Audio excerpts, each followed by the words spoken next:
This is Dr. You gotta, I'm muted. good evening, doctor. You gotta lower your audio.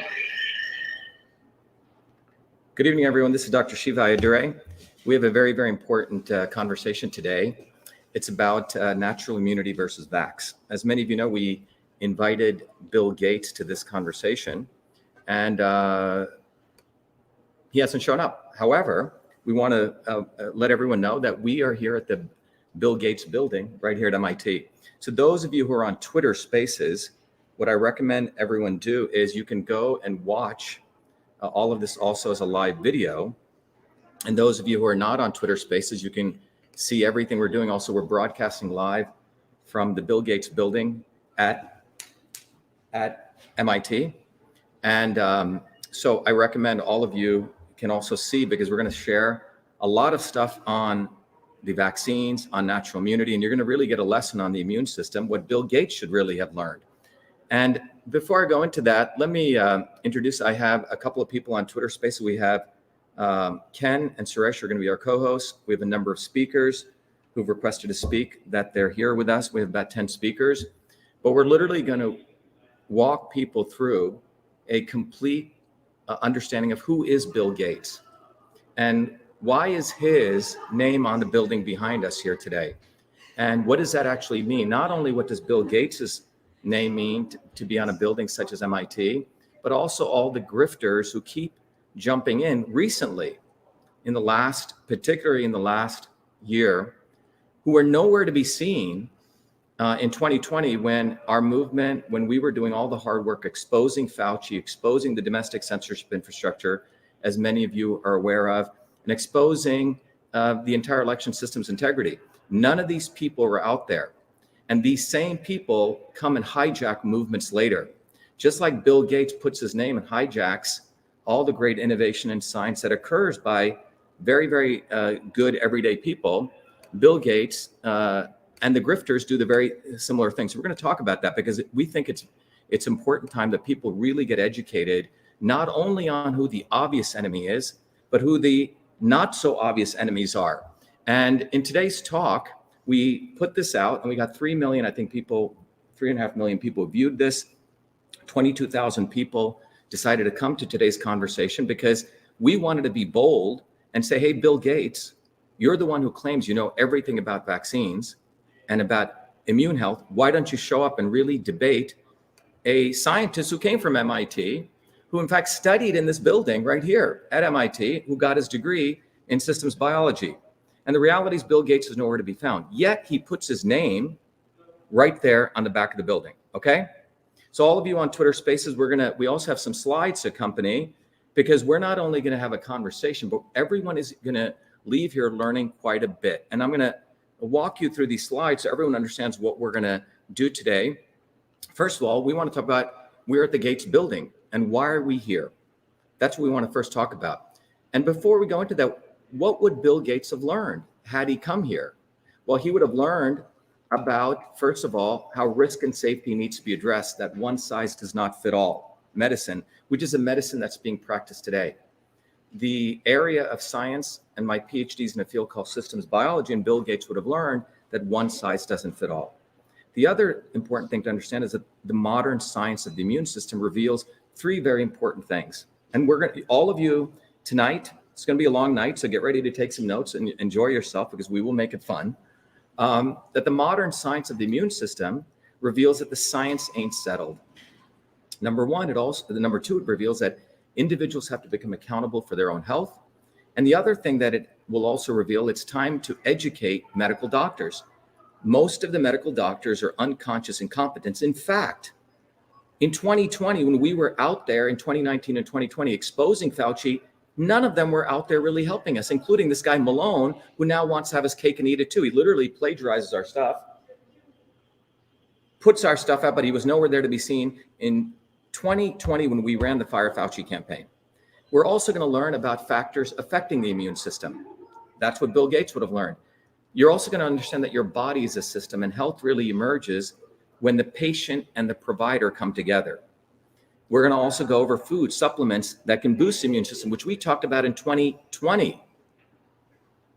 500 million views went out there. Again, none of these grifters were there because we were doing it independent of them and we don't need them.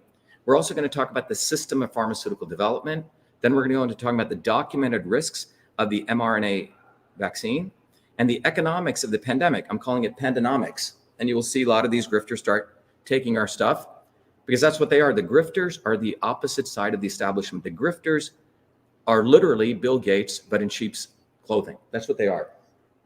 And many of them have now come out, including Tucker Carlson, Robert F. Kennedy Jr., and all of these people who are false gods. And you're going to learn about why they're false gods. And it's time we build an independent movement. You're also going to learn why we need to take a systems approach and why we have to build an independent movement. That's what we're going to learn. But let me get back to this fundamental question about why are we at the Gates building? Let me go back to that.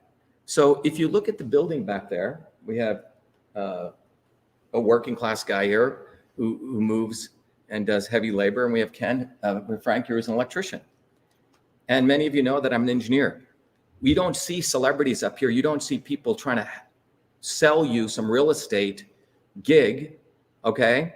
Or trying to sell you another product. And that's what's happening now. A lot of the grifters right now are talking about vaccines and all this stuff, and they're trying to sell you something. I was on one of these grifter shows, a guy called Grant Cardone. He had me on there.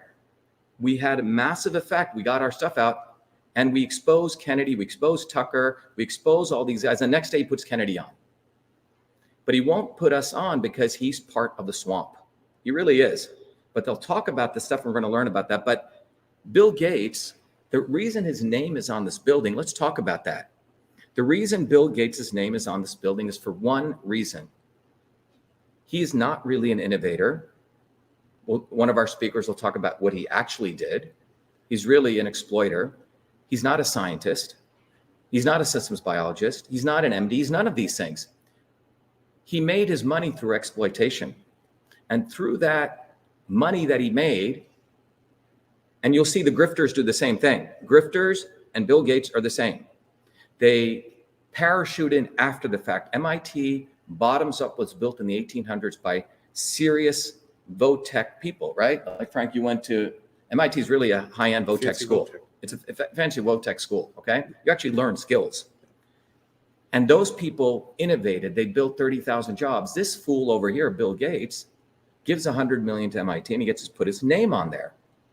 And by putting his name on there, what he's doing is he's hijacking all those innovations, all that science, all that hard work of people like me and Frank and other people who actually do the work.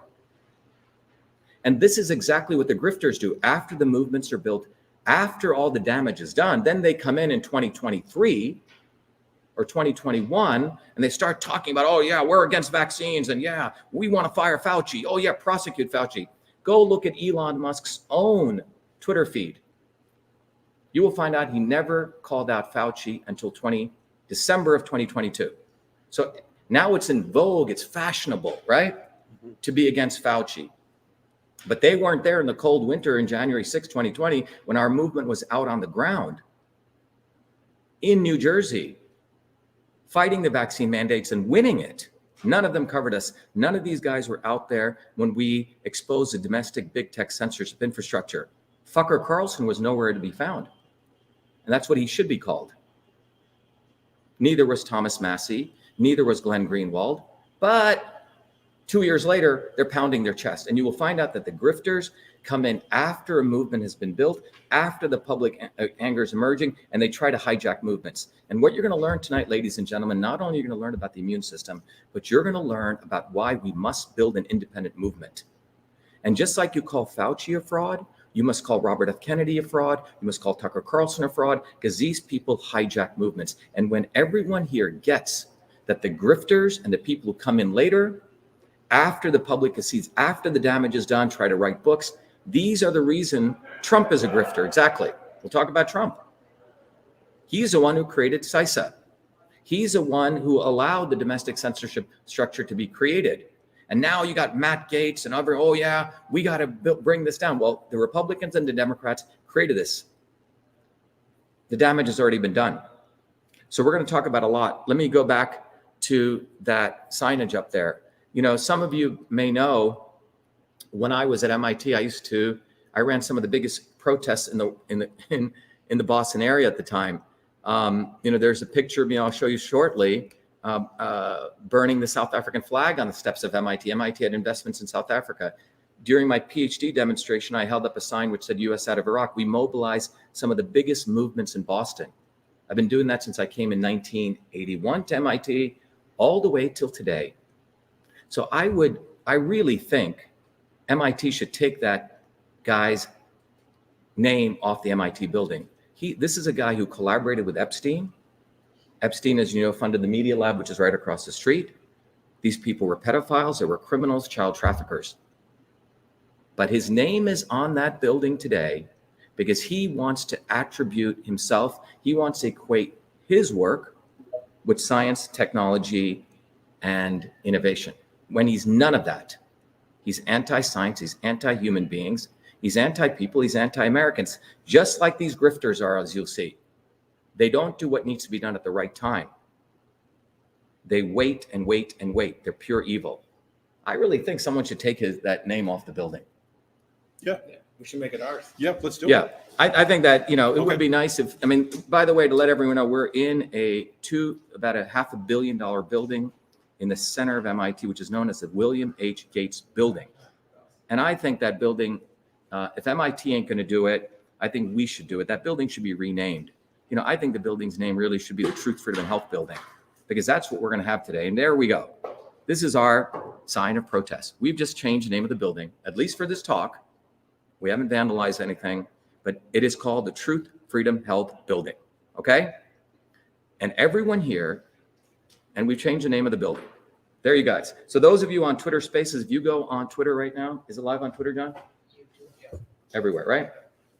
You will see that we're broadcasting live from the Bill Gates building, and maybe Bill Gates will come down this elevator, but he's probably not here. He's probably at Davos trying to screw more people up and trying to take credit. Now, why did we change the name of this building, at least for this broadcast? The reason we did this is because the elites, the obvious elites and the not so obvious elites are very clever at taking credit for shit they don't even do. Tucker Carlson knew in 2020 about the big tech censorship infrastructure, our lawsuit, did nothing. Now he tries to take credit for it as though he's the one who's exposing it. John, can you please shut that? Okay.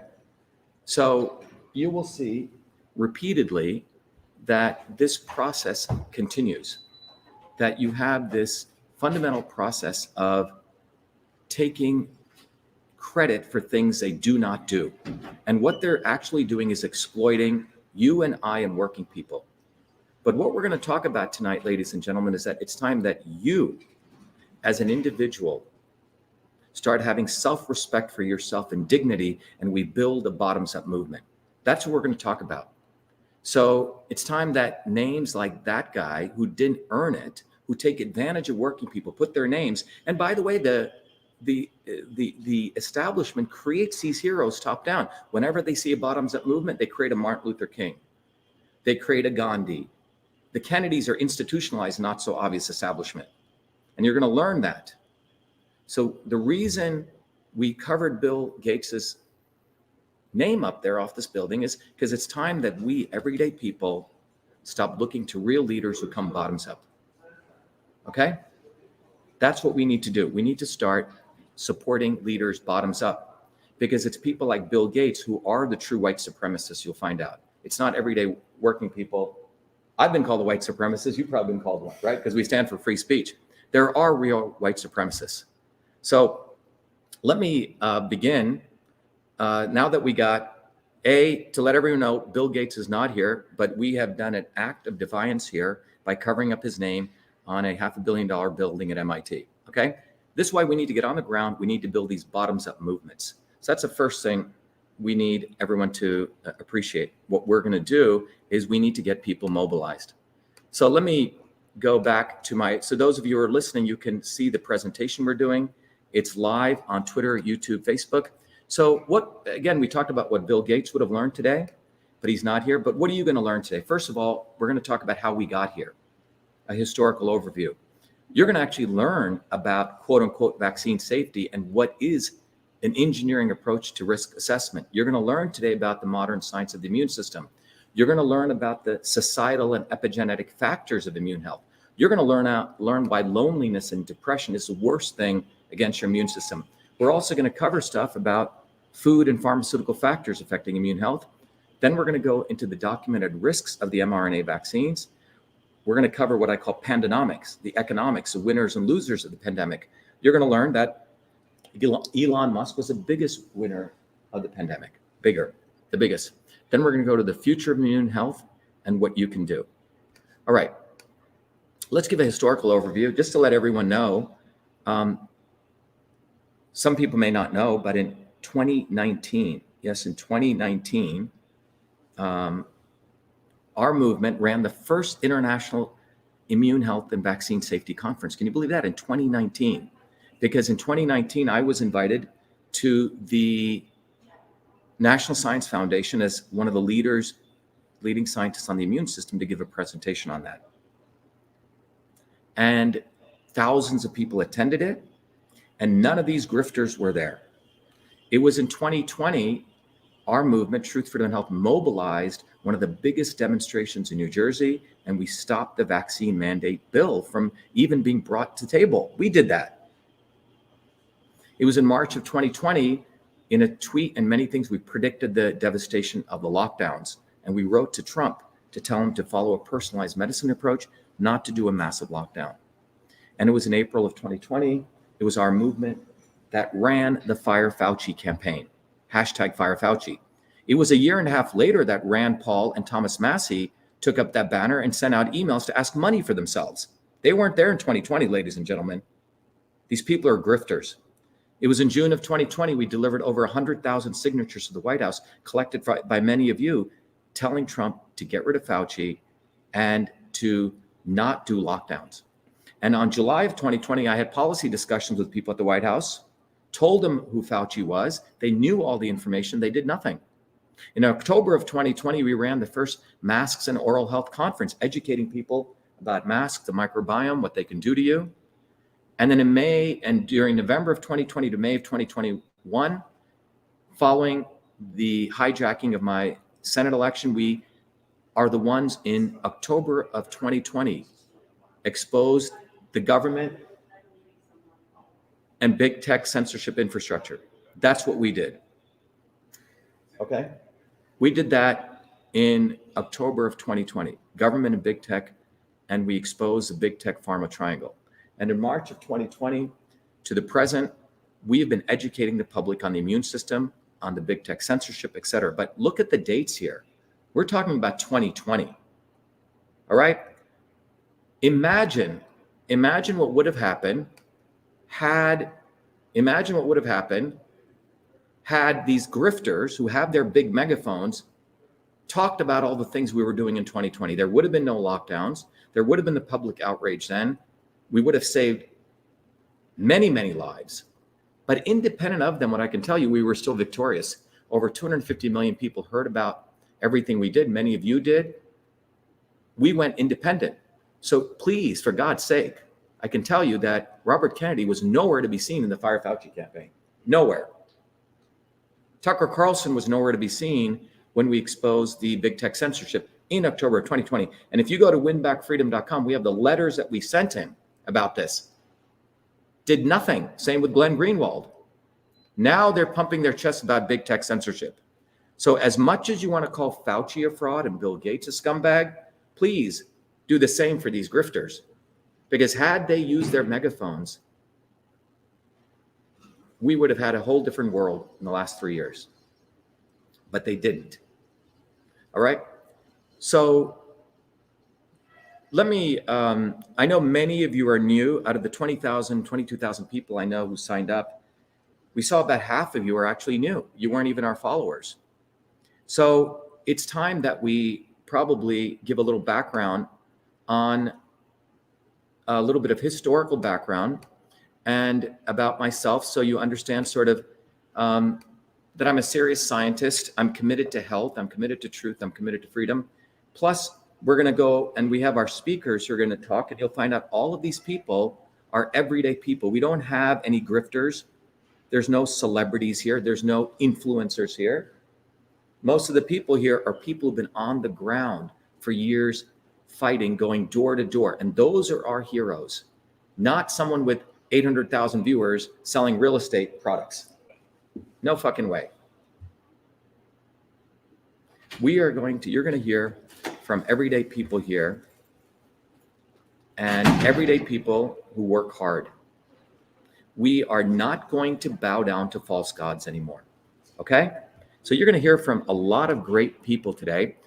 And to set the context, let me just give you a little bit of my background. I come from very humble beginnings. I grew up in Bombay, India. Bombay is interesting, you can see it, by the way. I have some nice slides. These are pictures. Bombay is a crazy city, thousands of different languages, all different people of different backgrounds, religions, etc. But I also grew up in a small village, like the scenes here, where there's no electricity, no running water. And my grandmother was a traditional healer. And she practiced an ancient system of medicine where she could observe your face and she could predict what was inside your body. And this was called the system of Siddha or Ayurveda. And I'm not going to get into it, but there's a whole language that they have here to describe the system of medicine. And I also grew up in India, which had a caste system. We were considered low caste, quote unquote, untouchables, which means no one should actually touch us because we're dirty people. Our job would have been to climb coconut palm trees all day. And India has a very, very strict caste system. And my parents were extraordinary people. They broke from that caste system. And in 1970, at the age of 7, I came to the United States, and it was 1 in a trillion chance that my parents broke out of that caste system and they came to America. When I came to America, my parents said, my father, when I came off the airplane, I said, why did you bring us here? He said one word. He said, freedom. Freedom. That's when my parents came here. When I went, and because of that, I was very, very motivated as a young child to work hard, because I realized in India how little my grandparents had and people had. I grew up in New Jersey, where there were everyday working people. I learned how to paint homes. I learned how to do landscaping. I learned to do everyday work, and I had great respect for work. So by the time I was 14, because I worked very hard, I was accepted into a special program at New York University at the age of 14.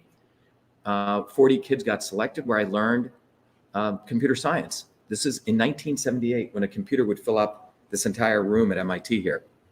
And when I finished that course, and by the way, I had to take the train as a 14-year-old kid all the way into New York and NYU, and I graduated top of the class, which I'm very proud of. But I didn't end there. I got a job working full-time at a medical school in the heart of Newark, New Jersey.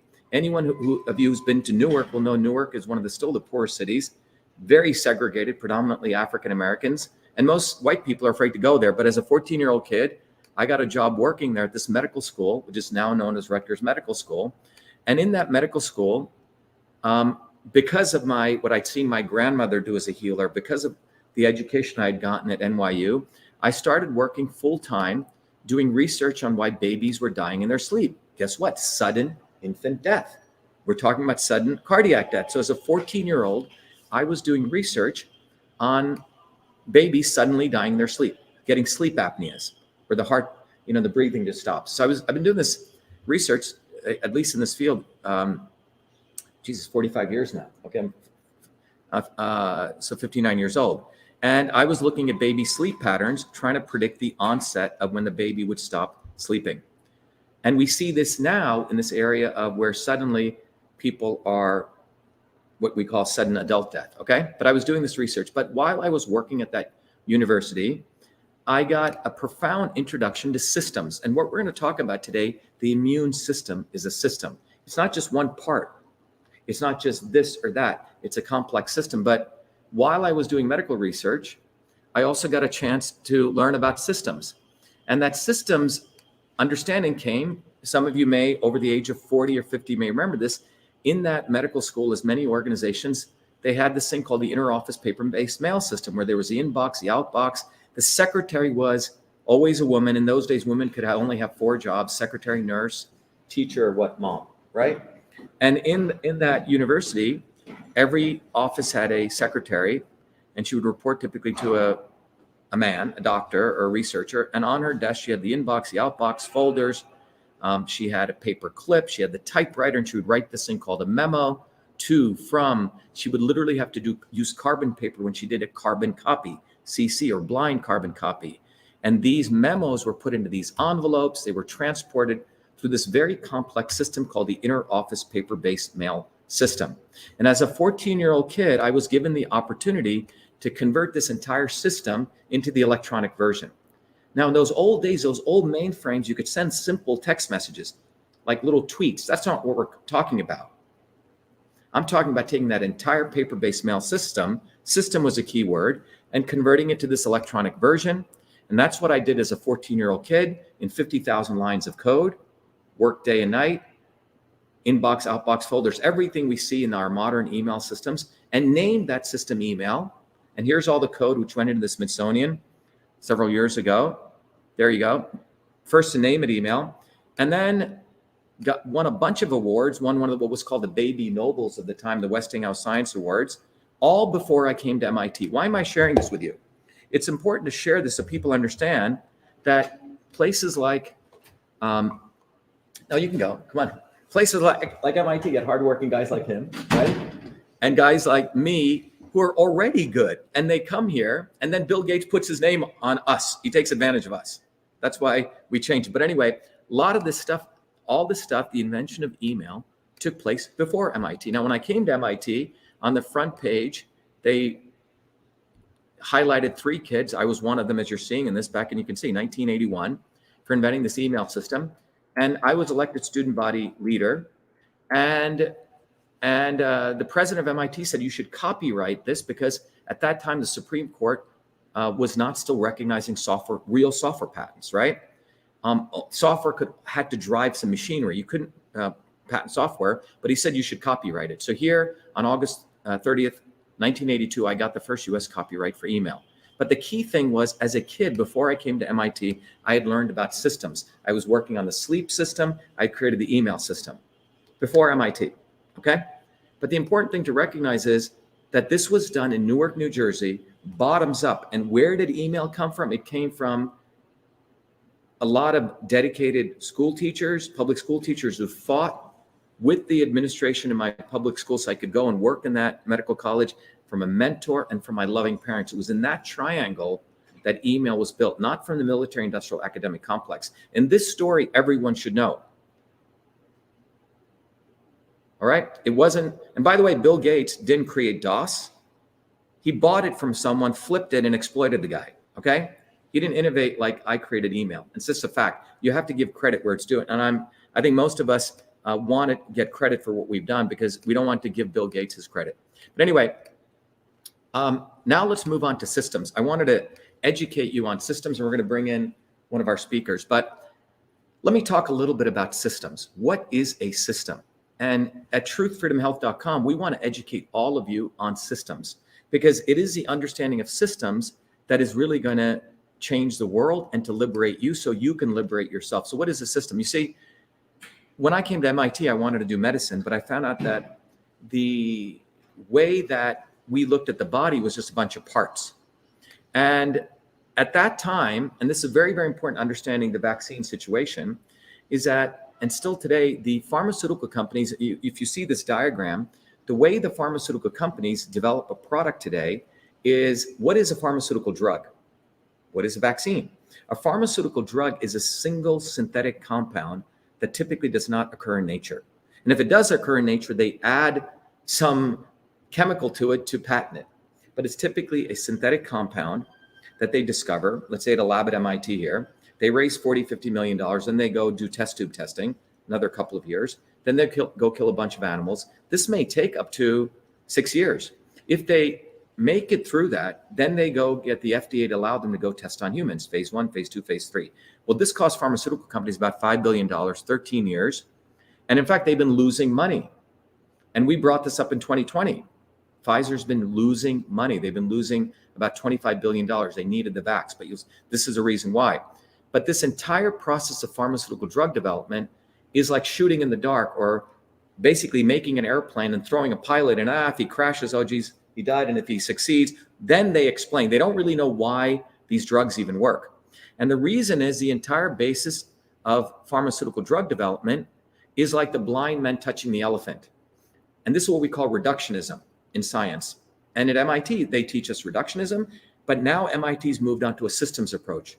Reductionism means if the elephant is the whole, and imagine you being blinded, or 6 blind men from the story of the king that Buddha talks about, each touching different parts of the elephant. The guy touches a ear, thinks it's a fan. The guy touches a leg, thinks it's an oak tree. The guy touches a tusk, it thinks it's a spear. Well, they would get a very different, complete, idiotic view of that elephant.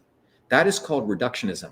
And this is a way that modern science actually works. In fact, the problem is that when you look at this reductionist view, this is how those in power are able to manipulate you, the grifters, as well as the obvious establishment.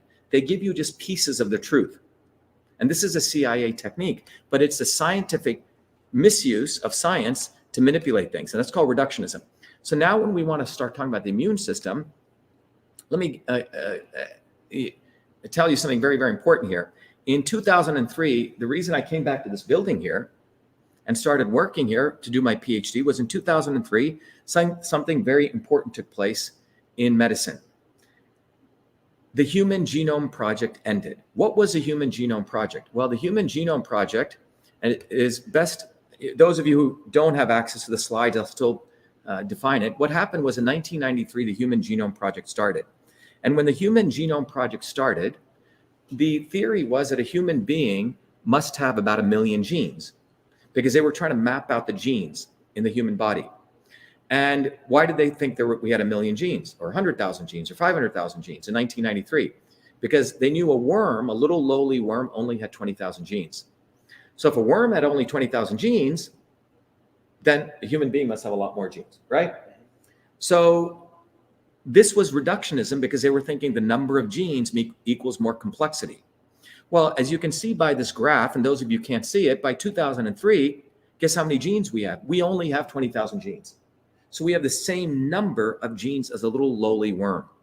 And this completely threw a big wrench into these reductionist biologists, because they were under the understanding more genes, more complexity. So we only have 20,000 genes. What does that mean, ladies and gentlemen? What that means is that it's not the number of parts that determine complexity. If I gave you a bunch of strings and I give you a bunch of 10 balls and I told you connect them up, Jason, you may connect them up one after the other. That's a simple connection. John here may connect them up in all different, every ball connected to every other ball. So it's a number of interconnections. So in the human body, we have more interconnections, and these interconnections are known as molecular pathways. And these pathways determine our immune system and all these kinds of things. And in 2003, people like Peter Hunter were putting forward this idea. If you wanted to know the whole human being, it's not just the genes, it's the proteins, the organs. And we had to start modeling the entire cell, because a cell is ultimately an interconnection of chemical reactions. And as you're seeing here, and any one of those reactions can be a bunch of small little chemical reactions, and any one reaction you could win a Nobel Prize for. So I came back to MIT in 2003 to say, because there was a challenge by the National Science Foundation which said, hey, imagine if we could mathematically model the whole human cell, figure out all those reactions. We don't have to kill animals. We could really understand how systems work, how the brain system works, how immune health works, how the lung system works, without killing animals. And we could maybe even see how combinations of compounds which occur in nature could do it, just like my grandmother used to do it. So that's what brought me back to MIT in 2003. And I invented a very powerful technology called CytoSolve as a part of my PhD, wrote papers. But what I had created was a way to completely revolutionize the discovery of medicines, which was we can eliminate animal testing, we can work on combinations, and we can, in homage to my grandmother, we could start looking at natural compounds and seeing the combinations. I actually thought pharma companies would want to use us to get rid of toxicity. But they were afraid because my stuff would actually expose the toxins. And by the way, what CytoSolve is how we build airplanes. We use a computer before we go kill pilots. And I built an entire framework for that. And we used it, for example, to discover how neurovascular disease works. We discovered an important organ in the brain called the pericytes, which are important, as we'll talk about, where the spike protein effects, which cause clotting. We discovered and we published We discovered how when you exercise, nitric oxide is released and how that supports endothelial function, heart function. In fact, we used cytosol to discover the first combination therapy for pancreatic cancer without killing animals. In fact, the FDA even allowed it. So I learned how to work with those guys. But more importantly, I used all of this technology in homage to all these natural medicines, indigenous medicines, to figure out how people combine stuff. So if you look at curcumin and resveratrol, the active ingredient in turmeric or the active ingredient in red wine, how you can combine them and do combination research to figure out how combinations where you can use less of them to get more response. All right. So it was a systems journey I went through. And in 2020, 2018, as Frank Licata will talk about shortly, I ran for US Senate against the white supremacist, the racist Elizabeth Warren, because that's what Elizabeth Warren really is. And it was that race when we found out that the Republicans don't give a damn about free speech. They don't give a damn about fighting racists. They're just grifters. And still today, they're all grifters. Okay. Matt Gaetz, by the way, just said, oh, CNN is great. Okay. And in 2020, when I ran against in the Republican primary of September 2020, everyone write that date down. It was September 2020 when I ran in the Republican primary. We had 3,000 volunteers like Jason and John all over Massachusetts. We were headed for a landslide victory. And that is when on election night, we discovered that the only county I win in, even though we had 3,000 volunteers, raised $2 million, we had 20,000 lawn signs, 10,000 bumper stickers. The Republicans ran a fool against me who was nowhere to be seen. And on election night, we win in the hand-counted all-white working-class town by 10 points. And in every other county in Massachusetts, it's 60-40, 60-40, 60-40, where they use the machines. I never believed election fraud took place in the United States. I got involved by September 9th. I had realized that the government of Massachusetts had deleted the ballot images. What are ballot images? When a paper ballot goes into the machines, an image is taken, a picture, and the AI on that machine figures out the votes. Well, by law, according to 52 USC 20701, you're supposed to save ballot images. Bill Gates, I'm sure, knows about this because most of his computer stuff is used for the OS operating system that's used. And we discovered they deleted ballot images. I filed a FOIA request, Freedom of Information Act. And on September 25th, the government responds and they say, we don't have the ballot images. We basically deleted them. I tweet this out on Twitter and boom, I'm thrown off. I go into federal court on October, and I'm still running for office as a write-in. So in the middle of my Senate campaign, I'm thrown off Twitter. Now think about this. I had about 250,000 followers on Twitter. Twitter was the way I raised money. And in the middle of my election campaign with still 34 days left, a US Senate candidate is thrown off Twitter. We go into federal court, and everyone listened very carefully. It was our movement in Massachusetts during courtroom testimony, and you can go to winbackfreedom.com, all of it's documented, and I'll put up the site, is that we found out our election, discovered that in courtroom examination, when I'm cross-examining the Secretary of State, they are admitting that when I put out that tweet, so I put out, when I had a conversation with the Secretary of State through email, she's admitting that they deleted the ballot images. Well, on Twitter, I shared those email conversations. They went viral. The Secretary of State, I was exposing the government for basically lying, right? Deleting ballot images. In response to that, the government, we found out, contacted Twitter and shut me down. Let me repeat that again. The United States government, the Massachusetts government, the government contacted Twitter to silence a US Senate candidate for 34 days during the middle of his US Senate campaign. We went into federal court on October 30th. How did we discover this? We discovered this because I had to represent myself.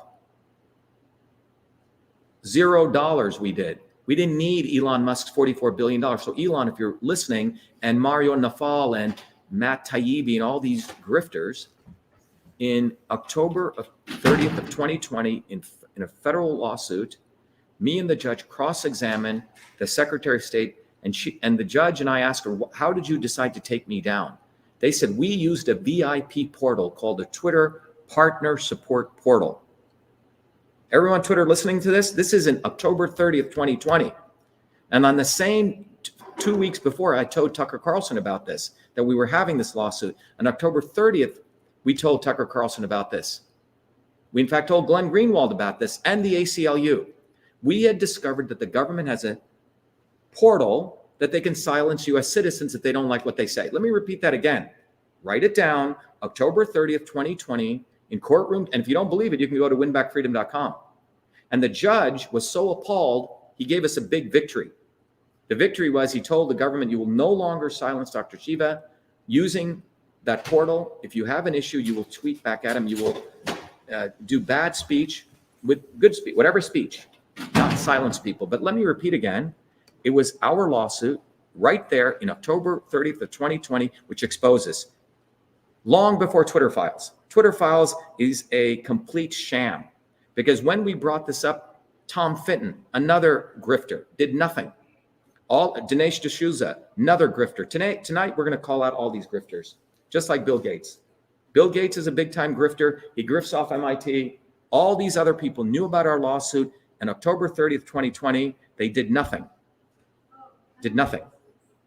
Now, let me bring up Frank Licata here, because Frank is a Republican. And let me go over to Frank. Frank, can you, Frank, can you say a few words about your experience with what we went with that election before I go into continue with this? Frank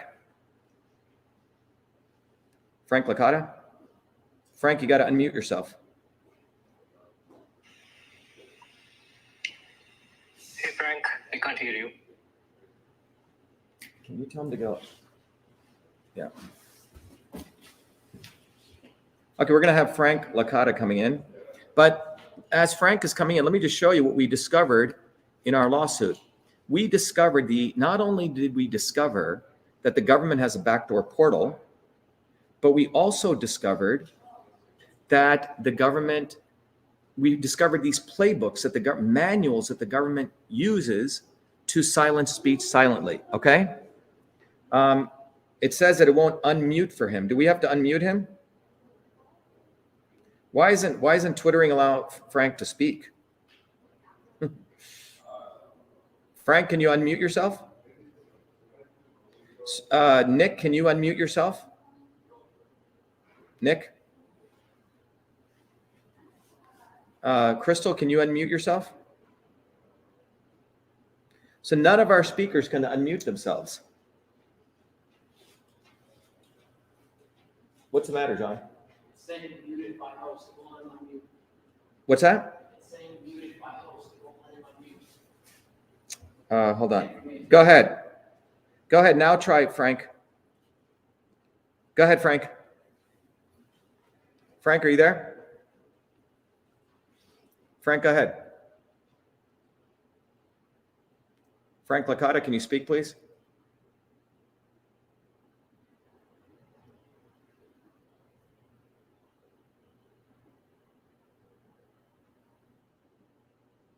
All right. Well, while we're waiting for Frank, Suresh, can you say anything? All right.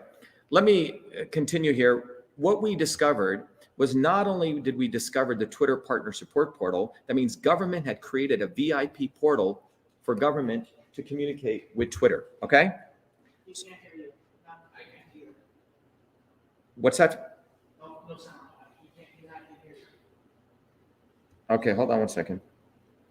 Can you hear me now? No. You'll need to end and restart.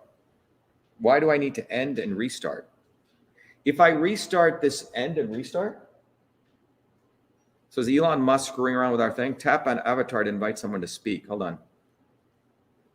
Oh, no one can hear me? John, you can't hear? I can't hear you. No. So should I end and restart?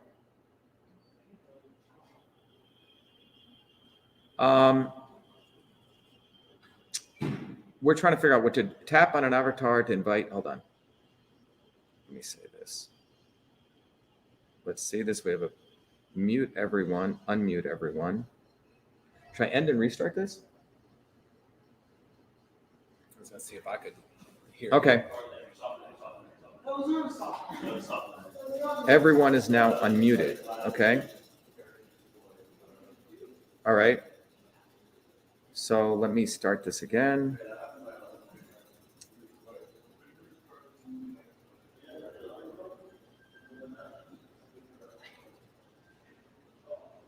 It says you're hosting.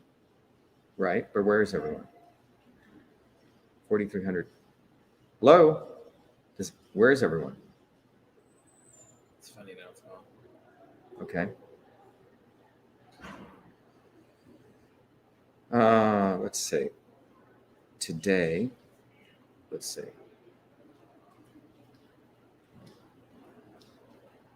John, what should I do? Come on in. What should I do? Hold on one second, guys. We're trying to do the Twitter Spaces stuff. What should we do?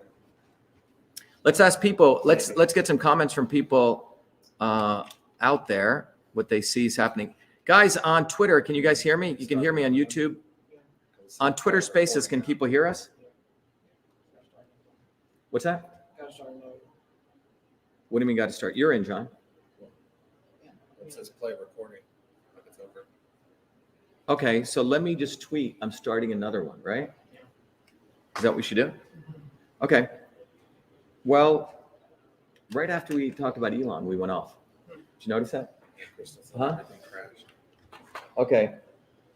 All right, so let's just close this.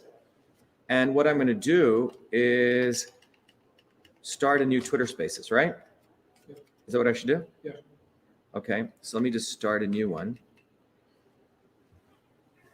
Go back down. 1 second, just stay here. So we're broadcasting live. So let me just do a new Twitter, right? Got it. So I can just do what I do right here. Start now, right? Continuing Twitter Spaces on Bill Gates, right? Hold on, everyone. We're just going to continue. Continuing Twitter Spaces on Dr.SHIVA versus, good time to take a little break, right? Bill Gates. All right. Okay, there we go. Okay, so people should just come in. So you guys can come in.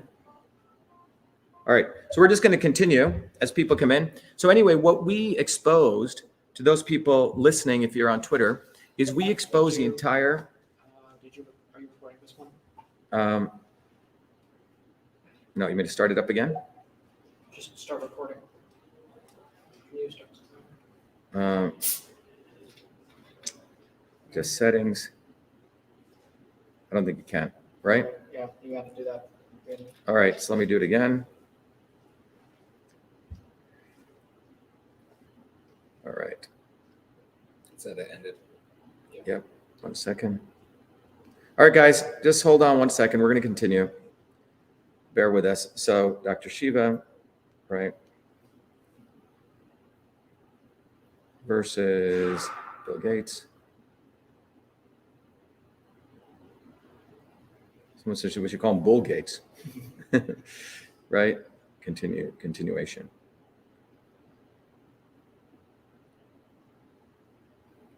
All right. So what do? I start this. I say record the space. Got it. And I start now. Dr.SHIVA versus Bill Gates. Continue. You can tell people to come back in.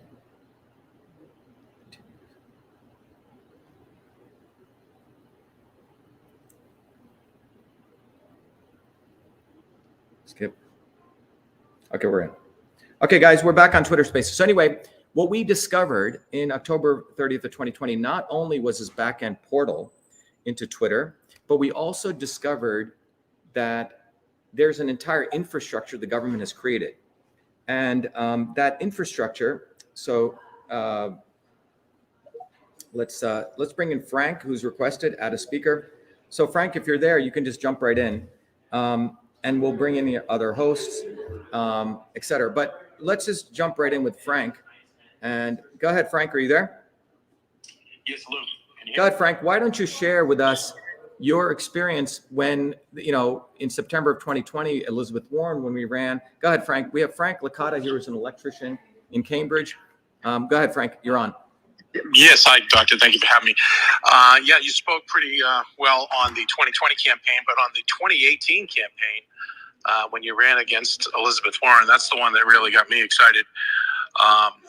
The real Indian challenging the fake Indian. Of course, everybody knows the story. She's lied about her heritage as a Native American, but she lacks integrity. Bottom line is she lacks integrity. And here I am, a Republican in Massachusetts, and I wanted her defeated. And I saw you as the person that could easily do that. But what was shocking to me is when I learned that our own party didn't want that to happen. They wanted their top-down controlled puppet candidate, and they certainly did not want a fighter, a winner. But we had a campaign that was tens of thousands of signs, and you sent her a DNA test challenge. These things were unheard of. In fact, you did it 3 times. You challenged her if she took the test that she would have your $10 million building, and that caught the eye of the Trump family. Of course, the grifters, Don Jr. copied your challenge. Then his father, the president, copied your challenge.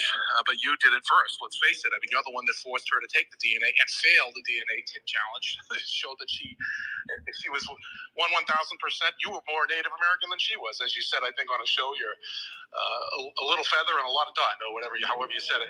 But the point is, after all of that, after all our hard work and our signs and everything, the party essentially ousted us. They threw me out of it for supporting you when you went independent, because they learned that they couldn't control you or me. There was so many victories, though. When you think about it, we got this. You had this beautiful bus. Only the real Indian can defeat the fake Indian. You had her in the headdress on your bus. The city of Cambridge tried to come down on you, and you fought back and forced them into submission legally. So that was a victory. And then there was a time when you did stand out and. Liz Warren had one of her thugs punch you in the face, and you took him to court. He did some jail time, I understand. No, I didn't do jail time, Frank. Frank, the guy that we took to court did jail time. Yeah, that's what I said. Yeah, the guy that we took to court did some jail time. Yeah, exactly. But the point is, you're a fighter, and you're bottoms up, and they want top down. They don't want bottoms up. By they, I mean the establishment. They don't want an independent movement. This is an independent movement. Okay, I guess we lost Frank. All right. It says everyone is now unmuted. Go ahead, Frank. Go ahead, Frank. Unmute yourself. Okay. Yep. Sorry. Go ahead. So really, in summary, the establishment of both major parties wants to control the narrative. They don't want anyone coming bottoms up. Certainly, like you've done time and time again. And every time they think they defeat us, it's really a victory for us, because we expose them for who they are, whether it's your lawsuit or any of these things that came up. So yeah. So Frank, I think the key thing that I think you're pointing out is, just to summarize, Frank, you were a Republican in Massachusetts. You put up thousands of signs for Trump. When I tried to run as a Republican, the Republicans didn't want me. We exposed Elizabeth Warren. Then we exposed the censorship network. And none of the Republicans were to be found. Was Tucker Carlson anywhere covering our lawsuit, Frank? Do you remember any of that? No, none of them were. I think initially they tried to use you, but then they realized that you're not controllable. But I think the key thing, Frank, is it was guys like you and us. We built this bottoms-up movement, and that's what we want to talk about tonight. We want to bring it back to that central point. We built a bottoms-up movement.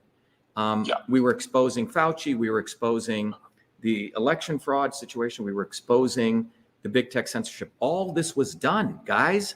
Everyone listening on Twitter Spaces, stop going to these other fucking idiotic Twitter Spaces. They're all bullshitters. None of them will talk about our lawsuit because it will make them irrelevant.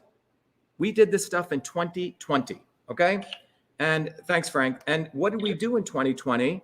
As Frank pointed out, was we expose the entire censorship network. Let me just go through that because it's really important to understand what we did.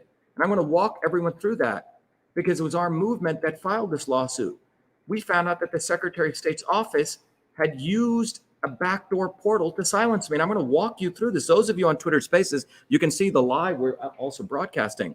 We found out that the government has a backdoor portal and they still have it. Elon Musk, if you're listening, and maybe he'll throw me off again and silence his Twitter Spaces because his little dweebs are probably listening right here, is that we found out, and still to this day, that backdoor portal exists.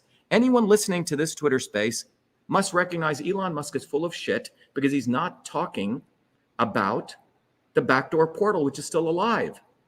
He's acting as though he's for free speech. The backdoor portal is still alive. Matt Gaetz ain't talking about it. Thomas Massie ain't talking about it.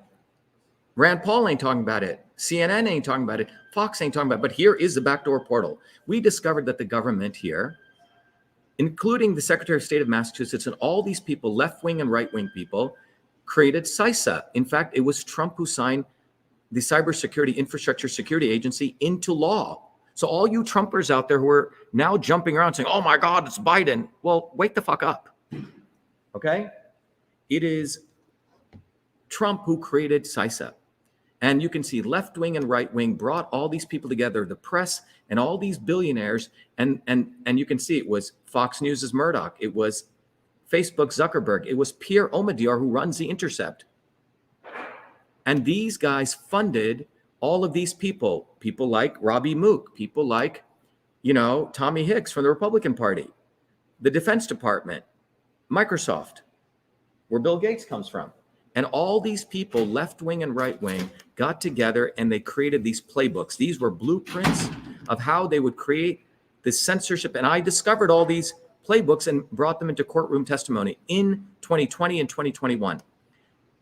And we found out that the government has created this backdoor portal, not only DHS, not only Homeland Security, not only CISA, not only the FBI, but all of these people. Everyone's involved. And this infrastructure was used to silence a U.S. Senate candidate. And we discovered this infrastructure, talked about it, filed lawsuits, won major victories in 2020. And one of the things we figured out is Pierre Omidyar, who runs The Intercept, is the guy who funded the Center for Internet Security, which is a nonprofit which launders the censorship. So government right here can launder censorship and to big tech companies. We discovered all this. Pierre Omidyar, the owner of The Intercept, also funded this infrastructure. And this is why we must build an independent movement. We have to build an independent movement, as Frank talked about. And what I want to do is I want to bring in John Medlar, who's right here. John Medlar will talk about what happens when you actually build an independent movement. When we try to build independent movements, when we try to fight for free speech, they start calling us white supremacists. They start trying to isolate us. And you know who does this? The left wing and the right wing. When you try to say you're against, you want to talk about herbs and you want to talk about indigenous medicines, they try to say that you're a quack. The MDs do it and the non-MDs do it. John, go ahead. Hello, can you hear me? Yep. All right, hold on. Can you still hear me? Yep, go ahead, John. All right, thank you, Dr. Shiva. I think the best definition of white supremacy actually comes from Dr. Shiva himself, who has defined white supremacy as a weapon of the liberal elites to divide black and white, people of all races, to cover up their day-to-day exploitations of all people. The academics advise the politicians, the billionaires, the media, how to exploit and divide people. They create conditions which deliberately screw over all working people, but some groups get screwed over worse than others. This is by design. And then they set up those people against each other. And then they create this entire brand, this label called white supremacy, and all the stereotypes that go with it. And they have white people absolutely terrified of being branded as white supremacists. They lump in normal white people, even with some people of color, and in with the white supremacists that they branded, and then get people bending over backwards to prove that they're not white supremacists. Think about it like this. The United States government terrorizes people in other countries, terrorizes even its own citizens, but never wants themselves to be called the terrorists. It's always other people. They never want themselves to be called the terrorists. We must call out the real terrorists. Similarly, we white people need to call out the real white supremacists. The real terrorists, the real white supremacists have created terms for others, not themselves. This is the real weapon that they use, and now we must point it back at them. But they know that if they push hard enough, they can get a small number of white people to throw up their hands in frustration and say, fine, if all I can be is a white supremacist, I may just be a white supremacist. And then they get those people embracing the stereotype that has been preset for them and start marching around with swastikas and throwing up Roman salutes. I've seen this happen to people. And they get fed up with being lied to the point where they just embrace the lie so that it's not a lie anymore. And that's some sort of comfort to them. But the people that fall into this trap are a fake white supremacy created, provoked, and manipulated by those who engineer these conditions. And those are the real white supremacists, the academics, the politicians, left and right, the corporations, the media, the Elizabeth Warrens, the Tucker Carlsons, the AOCs, the Bernie Sanders, the Charlie Kirks. The Bill Gates. The Bill Gates. Yeah. Bill Gates. These people are the real white supremacists because they create the conditions that screw over everyone differentially. They divide black and white and set them against each other.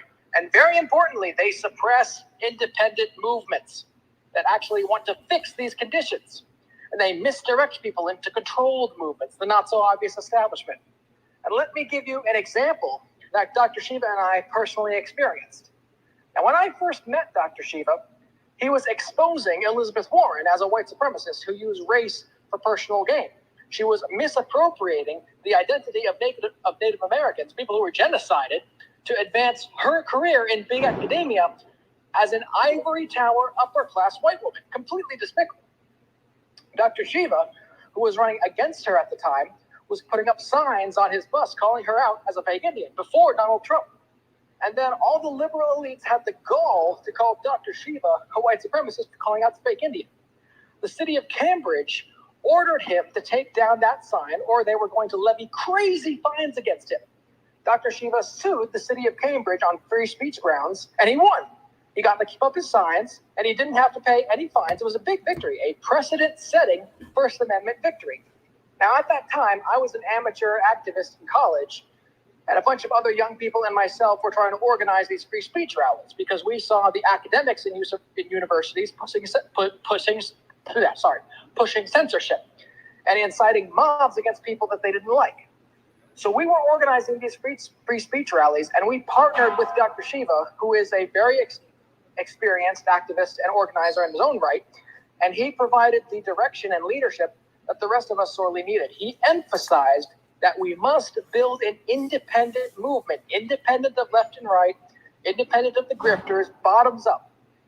And we were set to have our biggest rally on the Boston Common, but a week before, the infamous Unite the Right rally was held in Charlottesville, Virginia, where a lot of violence happened and some people were tragically killed.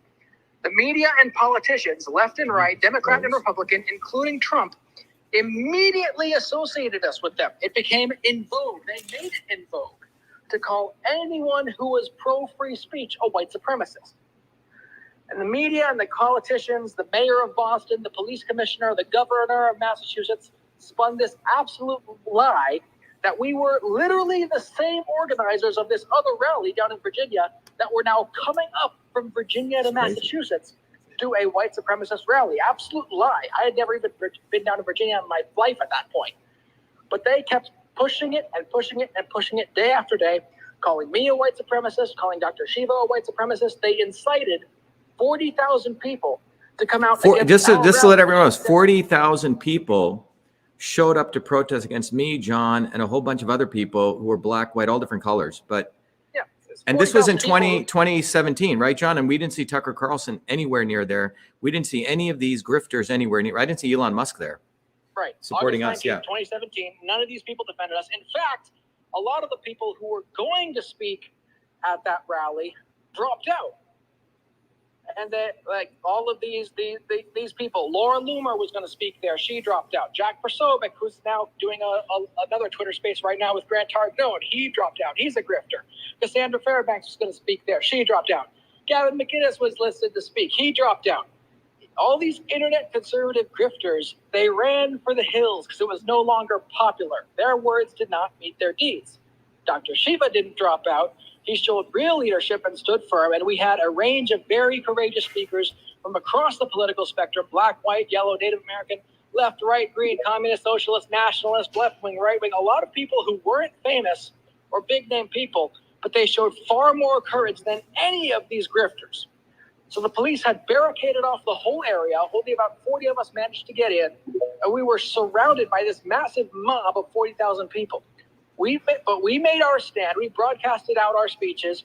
We spoke about love and freedom. We had signs which said Black Lives Do Matter, not supporting the BLM organization, another not so obvious establishment grift. But yes, Black Lives Do Matter. We had those signs. And we had people with signs demanding clean air, food and water, no to GMOs, stop Monsanto. It was all over the map in terms of the political spectrum.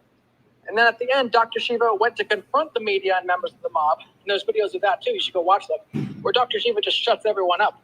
And then the police had to cram the rest of us back in paddy wagons to get us out safely. But this entire crazy scenario was created by politicians, media, academics, weaponizing the label of white supremacy against independent movements, when they are, in fact, the white supremacists who divide black and white people, incite them against each other, and create the conditions that screw everyone over. Republicans did nothing. The only honest reporter was one lone Boston Globe reporter who said it was a free speech rally without free speech. Left and right fell in line against an independent movement. They were anti-American, anti-free speech, anti-human, and selfish. They created their false gods. Charlie Baker and Marty Walsh, they were running against people of color, both of them at the time, and they needed to brand themselves anti-racist. That's why they did this. When it was 40 of us who stood firm, but everything they threw at us wasn't enough to get us to back down. We stood for free speech. We did the right thing at the right time. When the grifters all ran for cover, they talk about free speech when it's popular. We expose them for who they are. And everyone who sees that, you can go look at all the videos that we did, that we posted up all the speeches. Everyone knows who sees that, knows who the real fighters are. So, John, I think. Shiva and the movement. Yeah, go ahead, John. Wrap it up. It's Dr. Shiva and the movement for truth, freedom, and health, not the celebrities and the influencers who run their little shows talking about it and then running the other way. We actually get on the ground. We organize. We stood up for free speech in court on our own dime, defeating the city of Cambridge. We stood up against the mayor of Boston and the government of Massachusetts, against everything they could throw at us, and they still couldn't stop us. That's the kind of movement they don't want you to know about.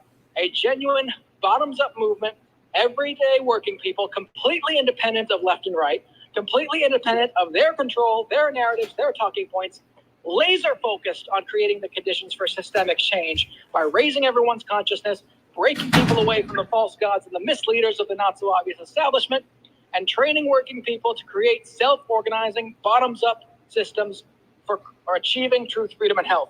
That's the kind of movement they don't want you to know about, because we actually do the nitty-gritty day-to-day work, making all of their talking heads irrelevant. So I think the key thing, look, by the way, to any of you joining recently, someone just tweeted out, they said, Dr. Shiva went from 12,666 listeners, 12,666, down to 460. And that's right when we were talking about exposing Elon Musk. Okay. So I just want to let people know that Twitter, even, I believe that they put me back on Twitter because they want to basically watch, John, everything that we're doing. Okay. But many of you know that we believe that we need to get on the ground and build these movements. So we came on the ground here. If you look at that sign back there, the sign said the Bill Gates building. Now it says the Truth, Freedom, and Health building.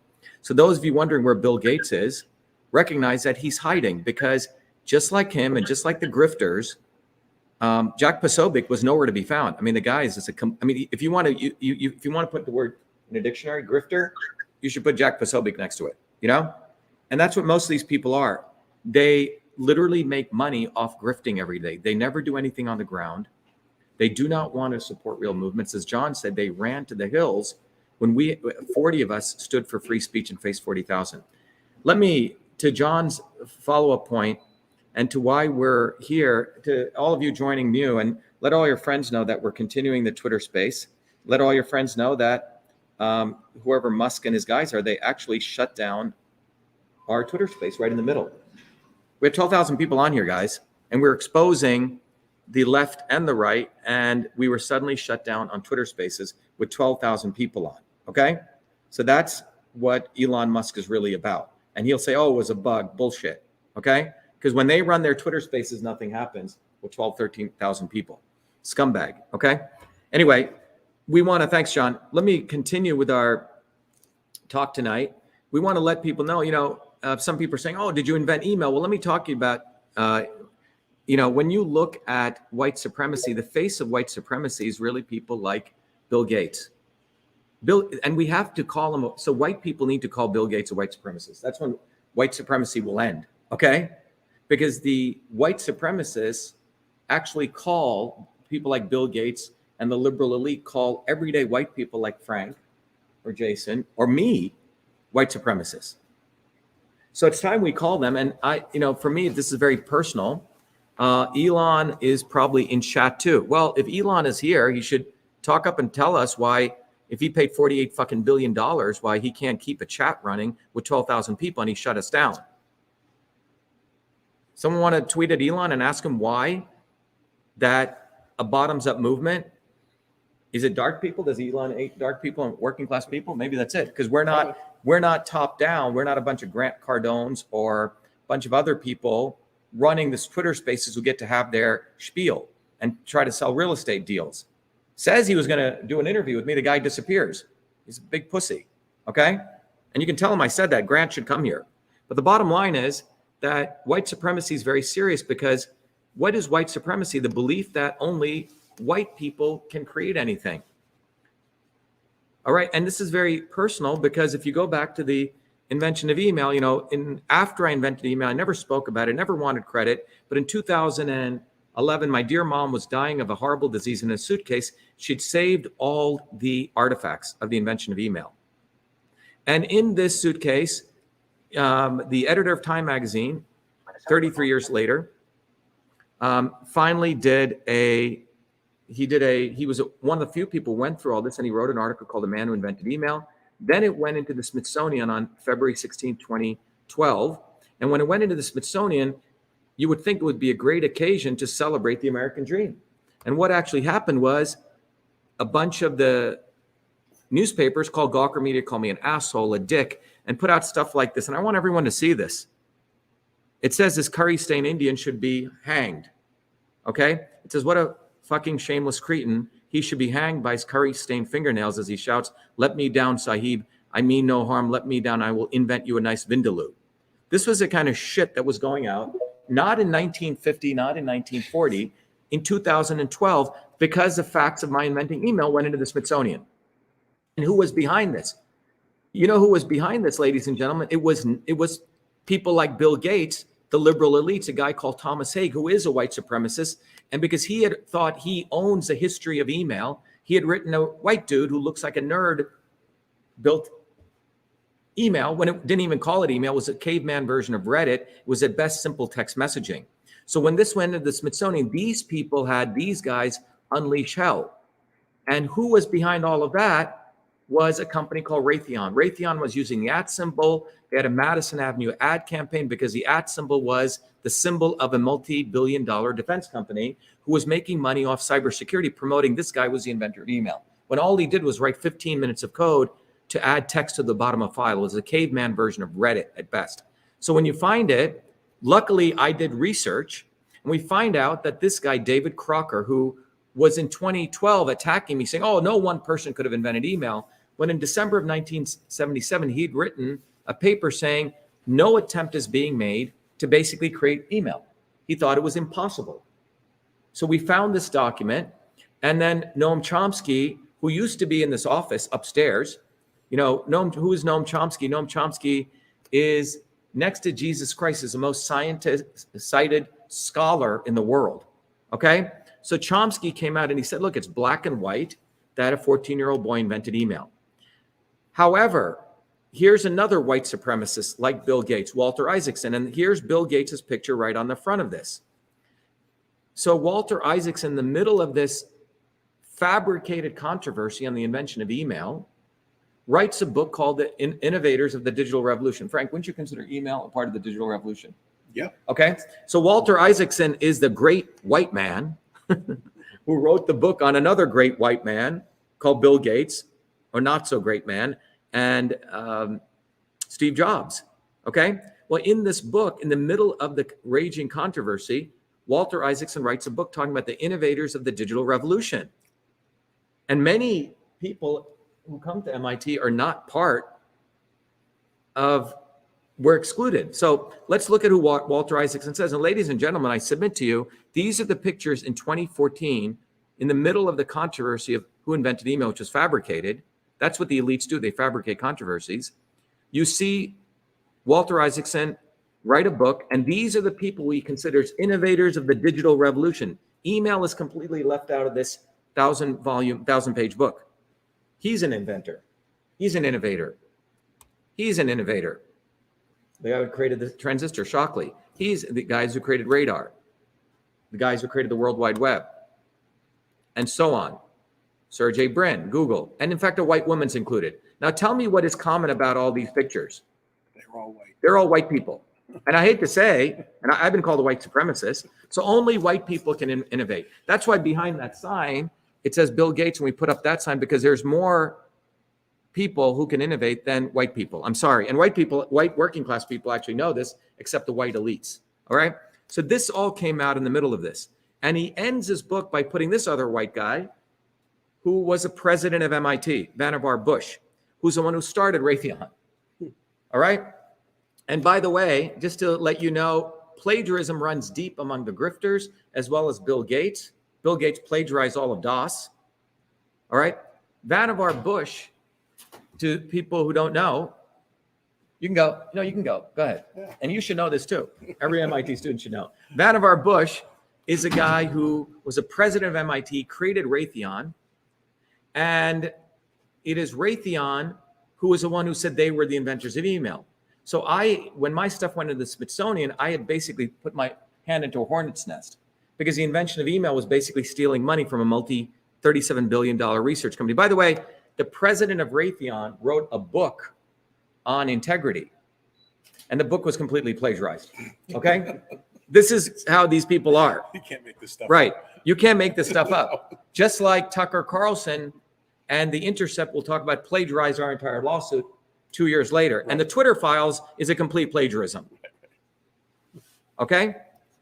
So let's continue here. So Vannevar Bush, right here at MIT, okay, and by the way, Walter Isaacson ends by saying all great innovations come from the military-industrial academic complex.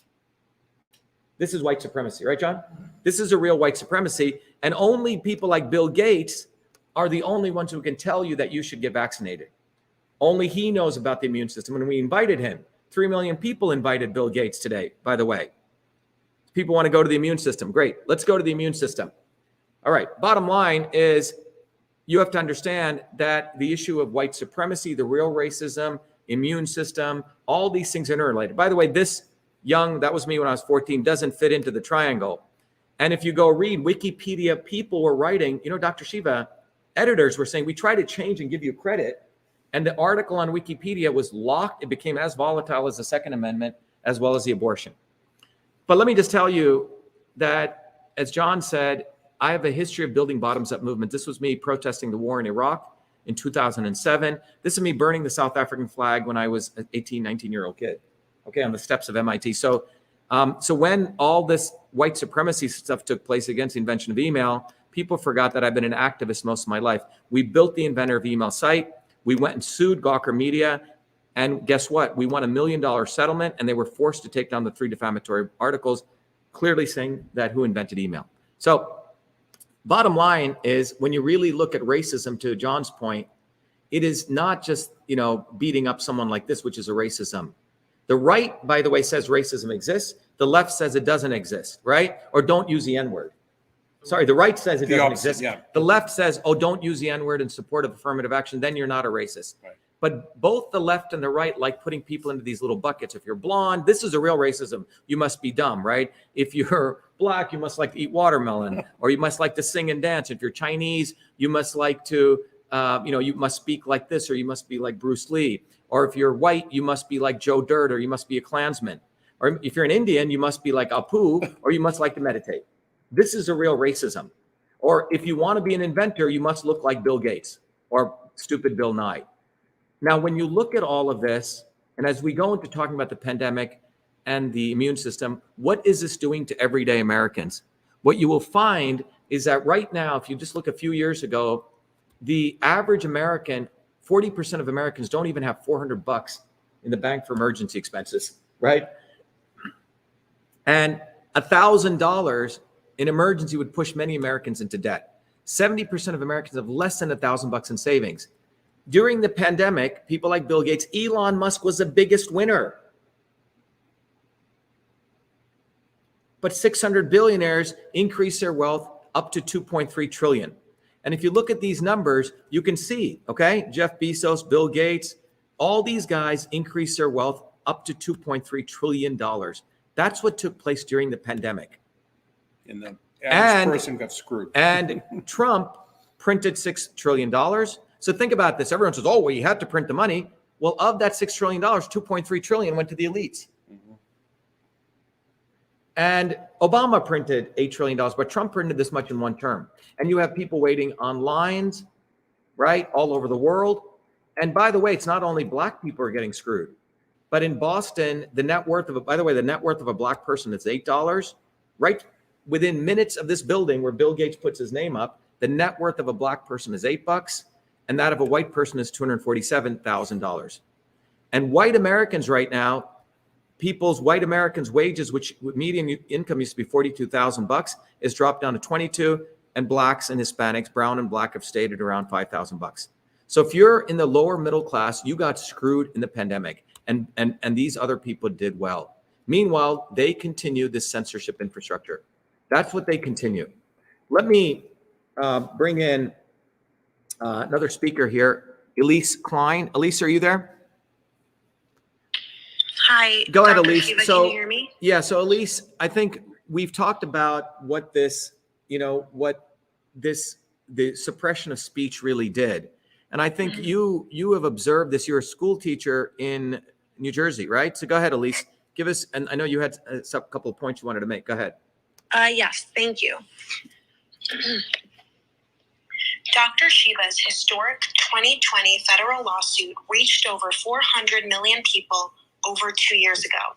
It was the first lawsuit to uncover the government censorship system that silences the speech of every American on all media. On September 24th, 2020, Can you still hear me? Yeah, go ahead. Okay. I'm just bringing up the censorship diagram. Yeah, so everyone can see it.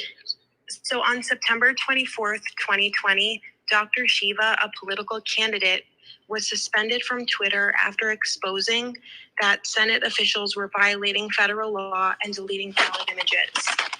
On October 30th, 2020, it was discovered in court that the government has a trusted Twitter partnership.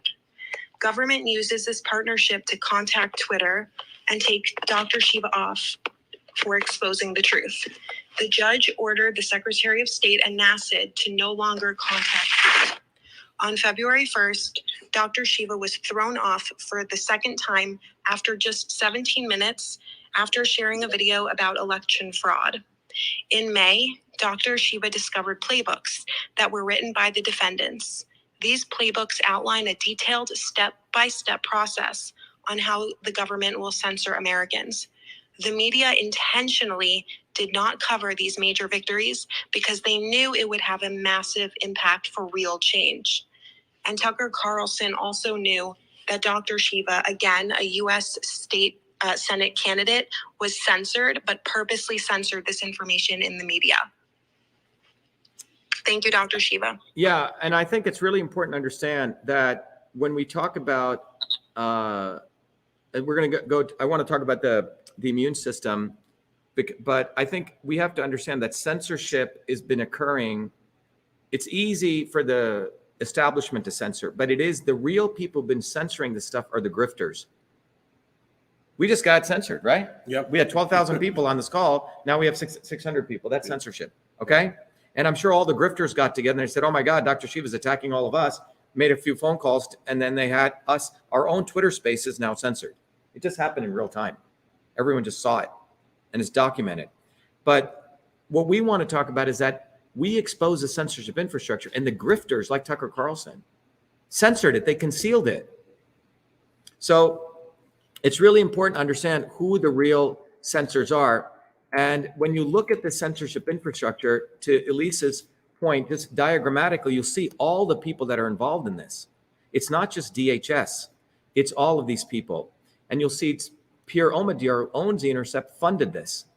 Omidyar owns The Intercept on one side. He also funded the censorship infrastructure.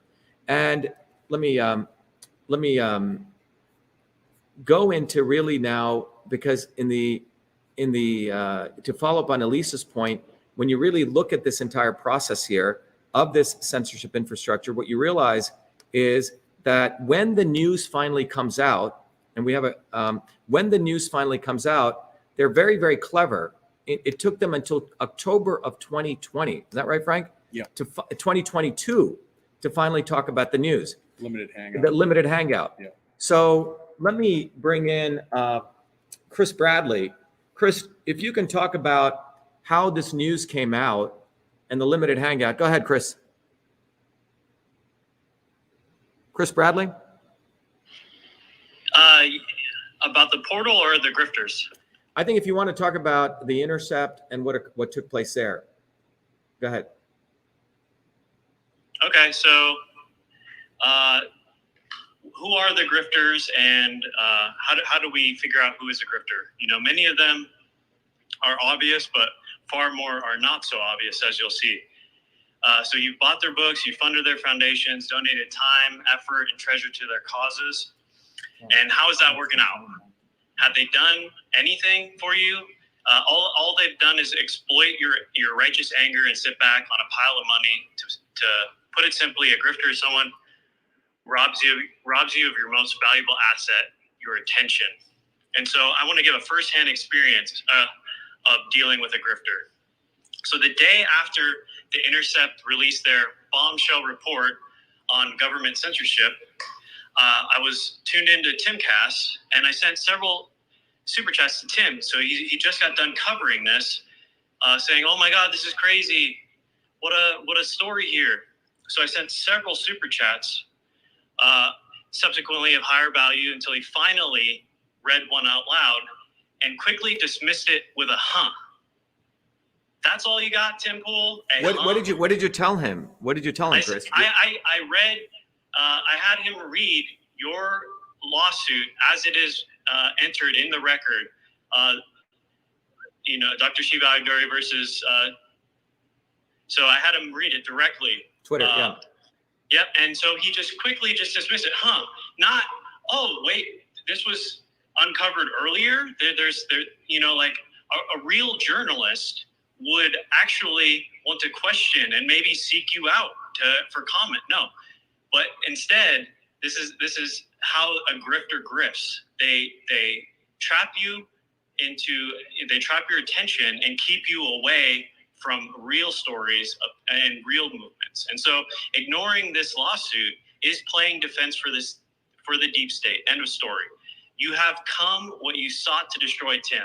An investigative journalist does not conceal a story only to cover a watered-down version once it has gone mainstream. This is a clear example of the not-so-obvious establishment pushing a limited hangout. And then real quick, while I'm on the subject of Timcast, I wanted to speak about Luke Rudowski. Here's a guy that's always on Timcast, used to go up to powerful people and put microphones in their faces, and now he's resigned himself to selling T-shirts and yelling into a camera. Luke, if you're listening, find your balls and get back on the ground doing real journalism like you used to. Thanks, Chris. Let's keep going with the grifters here. When it comes to grifters, I can't forget to mention the chief grifter, Tucker Carlson. Here's a guy who was shocked to learn the Intercept article about the government working with big tech. In 2022, October 28th, 2022. That's when they put out the story. 30th, yeah. So bullshit. Tucker knew about the censorship infrastructure and actively suppressed the truth. Dr.SHIVA emailed Tucker multiple times. We have the receipts. He refused to cover it, and it just shows the grift. We uncover the truth. They conceal it. We break the story. They take the credit. We speak the truth. They delay truth. Dinesh D'Souza, Charlie Kirk, Tucker Carlson, Glenn Greenwald, Stephen Miller, Alex Barris, and Tim Pool, all these numerous talking heads are merely shepherds herding sheep. They do not deserve your attention or your treasure. You need to disengage and join a real movement. They have proven they cannot be counted on when it matters. They deliberately concealed Dr. Shiva's lawsuit because they are part of the not so obvious establishment. They will never cover truth, freedom, and health movement, nor do we expect them to, because they fundamentally do not support bottoms up movements. And if they were to amplify our movement, they become irrelevant and they know it. Yeah, what's interesting is, what's fascinating is we had 12,000 people on, by the way, and suddenly Grant Cardone has a bunch of these doofuses on, right? Same day we're running ours, and suddenly our numbers on Twitter, luckily we're everywhere, and we have our own platform, went from 12,000 to 500, and Grant Cardone's went from 0 to 3,000, okay? So this is a bullshit that they do, Chris. But here's a bottom line, I think, Chris, I think we want to emphasize is independent of these numbskulls, we still got our message out, Chris, if you remember, to 200, 300 million people. So we don't need them. The victory is that they want you to think that you need them. And if you look at this diagram, Chris, I'm just explaining to people the limited hangout, okay?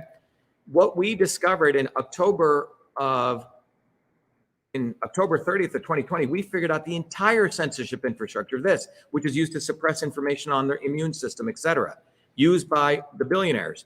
And they don't want the whole truth to come out. So on October 28th, when you brought this up, Chris, on October 28th, Elon Musk buys Twitter. On the 29th, I did a post on Facebook saying, hey, you still have this back-end portal.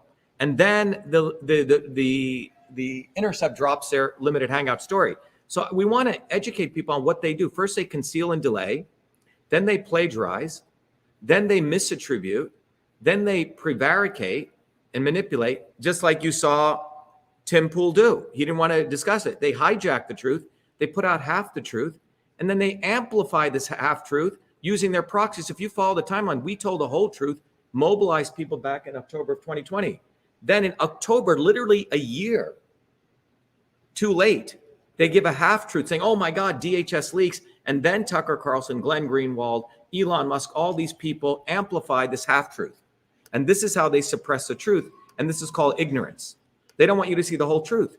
And this is what's been going on, ladies and gentlemen. They take information, they make you ignorant, just like the sign that we had here, Bill Gates is some great hero, which we covered up. They give you this illusion, and then you get desperate, or you go into the left wing or the right wing, or you get complacent. And the only way out of this is, as Chris just said, we have to take a systems approach. We have to build wisdom and clarity. We have to get organized bottoms up. We have to become activists. It's really up to you. But recognize that people like Pierre Omidyar, who funded the censorship infrastructure, go to his website. He's educating the elites on why we should have systems thinking. And if you want to know more, go to truthfreedomhealth.com, and you'll see that. And our slogan is get educated or be enslaved. I want to now jump into really talking about, the real issue with the immune system and what they really try to suppress. In 2019, we were out there. I was at the National Science Foundation. I gave a whole talk on the modern science of the immune system. I said, look, the idea of giving everyone the same jab makes no sense, right? And no one had a problem with that. In 2020, it was our movement which ran the first campaign, and we ran the Fire Fauci campaign. And I want to bring in Emily Cross, who's a nurse. Is Emily there? Emily will tell you that in 2020, because as a scientist, I knew what the immune system was, we called out Fauci in 2020. Let me repeat that, in 2020, not in 2021. Yes, not I'm in here, Dr. Shiva. Go ahead, Emily. Why don't you, Emily, tell people how, your perception of what we did in 2020 and what took place. Go ahead, Emily. Go ahead, Emily. You have to unmute yourself. Emily? Emily, go ahead. Yeah, my perception in 2020.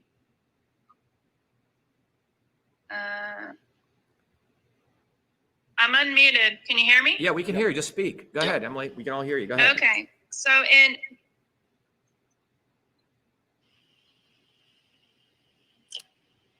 was that Dr. Shiva very early called out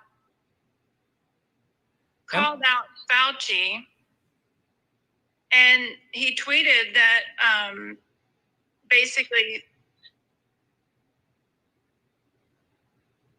Emily, you're cutting in and out. We are getting a Yeah, lot of I'm getting blanks. feedback.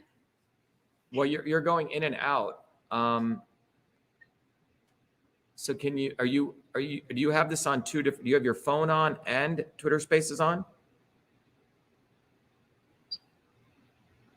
Emily? Can you hear me better now? Yeah, go ahead. But you're stopping and starting. Go ahead. Just go straight through what you want to say. Maybe, is that better? Yep, go ahead. Yep. Okay. So in March of 2020, Dr. Shiva tweeted out. Okay, we're losing Emily. Let me just. Bad connection. Yeah. Does someone else want to jump in on this?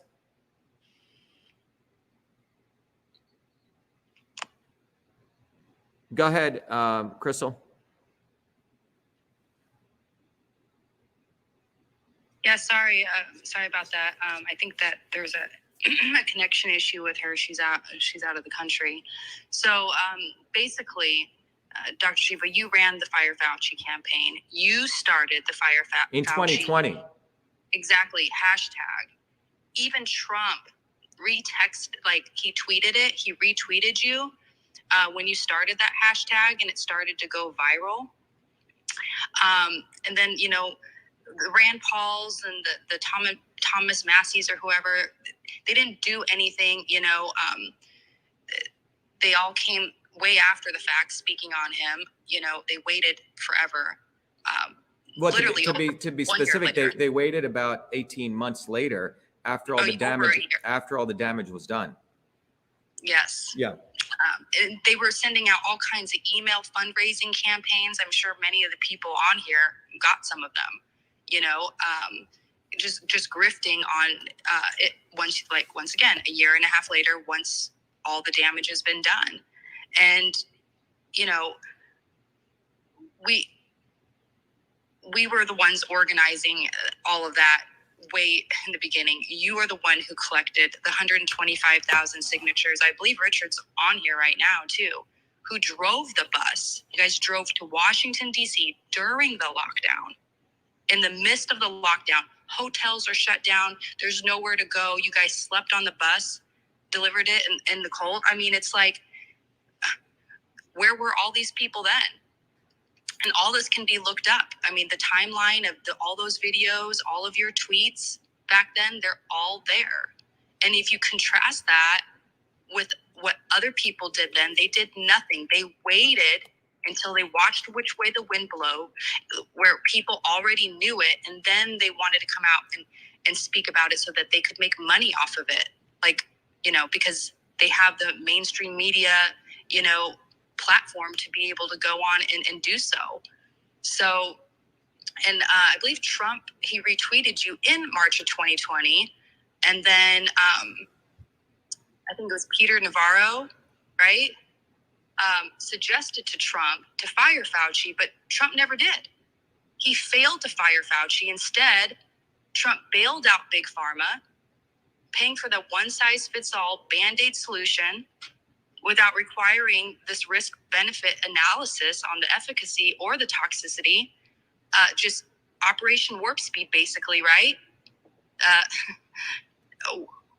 What Trump got the FDA to do, what he bragged about. And Trump still promotes vaccine to this day to the public without ever addressing or discussing the real solutions for personalized and precision healthcare to actually boost individuals' immunity, which you wrote the letter to him on March, I believe, 23rd of 2020. Does that sound right? Yeah. So to give the timeline to everyone, again, we want to emphasize in April 3rd, I think March 3rd of 2020, we began hashtag Fire Fauci. And people can still go look it up. We raised about 125,000 signatures. As Crystal said, we drove down to DC and we ran, and you can see there were probably 100 tweets, hashtag Fire Fauci. and it started in January, March, went all the way to June, July. And then we actually invited Fauci to a debate and he didn't show up. And then we had we did a whole skit essentially on Fauci. And this occurred in 2020, everyone. And it took people like Kennedy until October of 2021 to talk about this. And I think Kristen wants to say something on this. Go ahead, Kristen. Kristen Falvey, go ahead. Kristen Falvey. Hi, everyone. It's Kristen. Yeah. Because Kristen, I want to, right after you do this, I want to educate people on the immune system, because the reason I was able to call out Fauci and our movement did was because we really understood the immune system. Go ahead. Exactly. I have a little video I'd like to play. I can do it now, unless you want me to hang in there No, for go a ahead. second. It's your floor. Go ahead. Okay, thank you. So just to kind of piggyback off of what Crystal kind of covered most of it with Fauci. I remember back in those days, like literally you couldn't talk about Fauci, especially here where I am in Massachusetts. If you said anything against, Lord Fauci, it was like you weren't even allowed to talk about it, never mind on social media. So like all of these grifters, these like Johnny come latelys, it's too little too late. I've seen in the comments too, people are talking about that we're complaining and stuff like that. That's literally like not what we're doing. We're trying to wake you guys up and show you that it's our movement and regular people, in Dr.SHIVA, we're the ones that are doing the work here.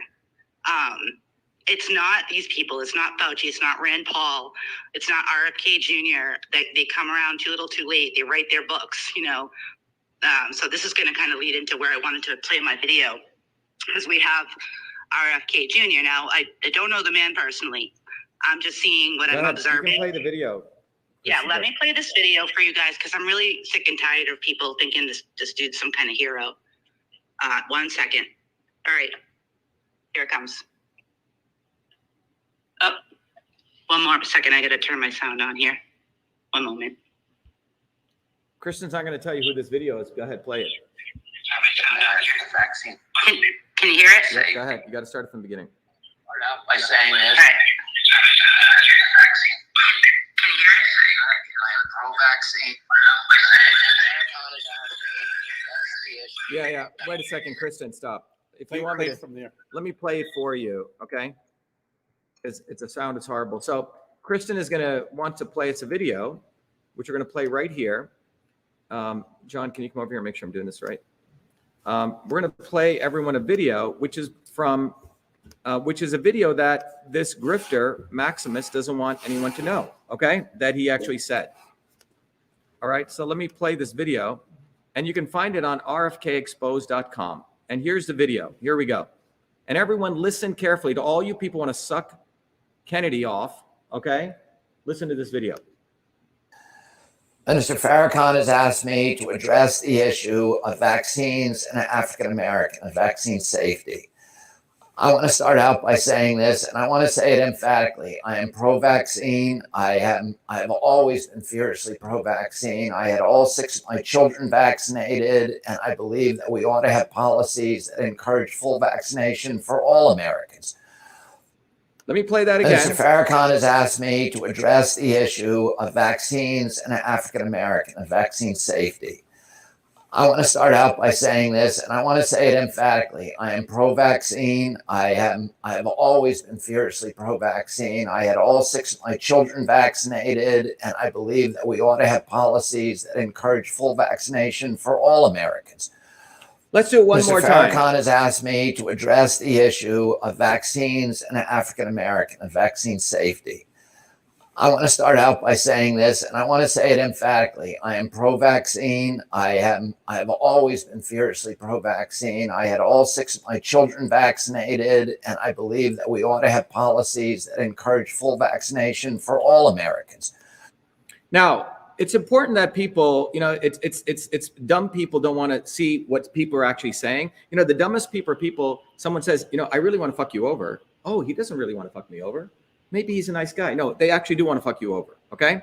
So if you don't get this, yes, holy shit is what someone wrote. So it's time that you recognize that we're not here begging for you to follow our movement or build a bottoms-up movement. If you want to go suck him off, go for it. Okay? If you want to go follow Tucker Carlson and be an idiot, go for it. If you want to follow idiots like people are selling pillows, go for it. But it is our movement starting in 2020, which exposed Fauci. And we would have stopped the lockdowns had these grifters, had they been real, but they're not.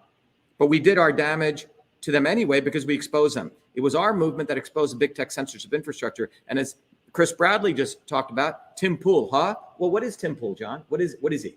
He's some guy, he's a skateboarder in a beanie with a talk show. Yeah, so he's a skateboarder with a beanie with a talk show, and people are following this idiot. You might as well just follow Bill Gates then. Okay? Go ahead, Kristen. So we got the video. Make your point. Thank you so much for playing that. So my point here is, again, this is sort of like a public service here. There's lots of people that I believe they kind of consider themselves in that quote unquote anti-vax, and some for very good reasons.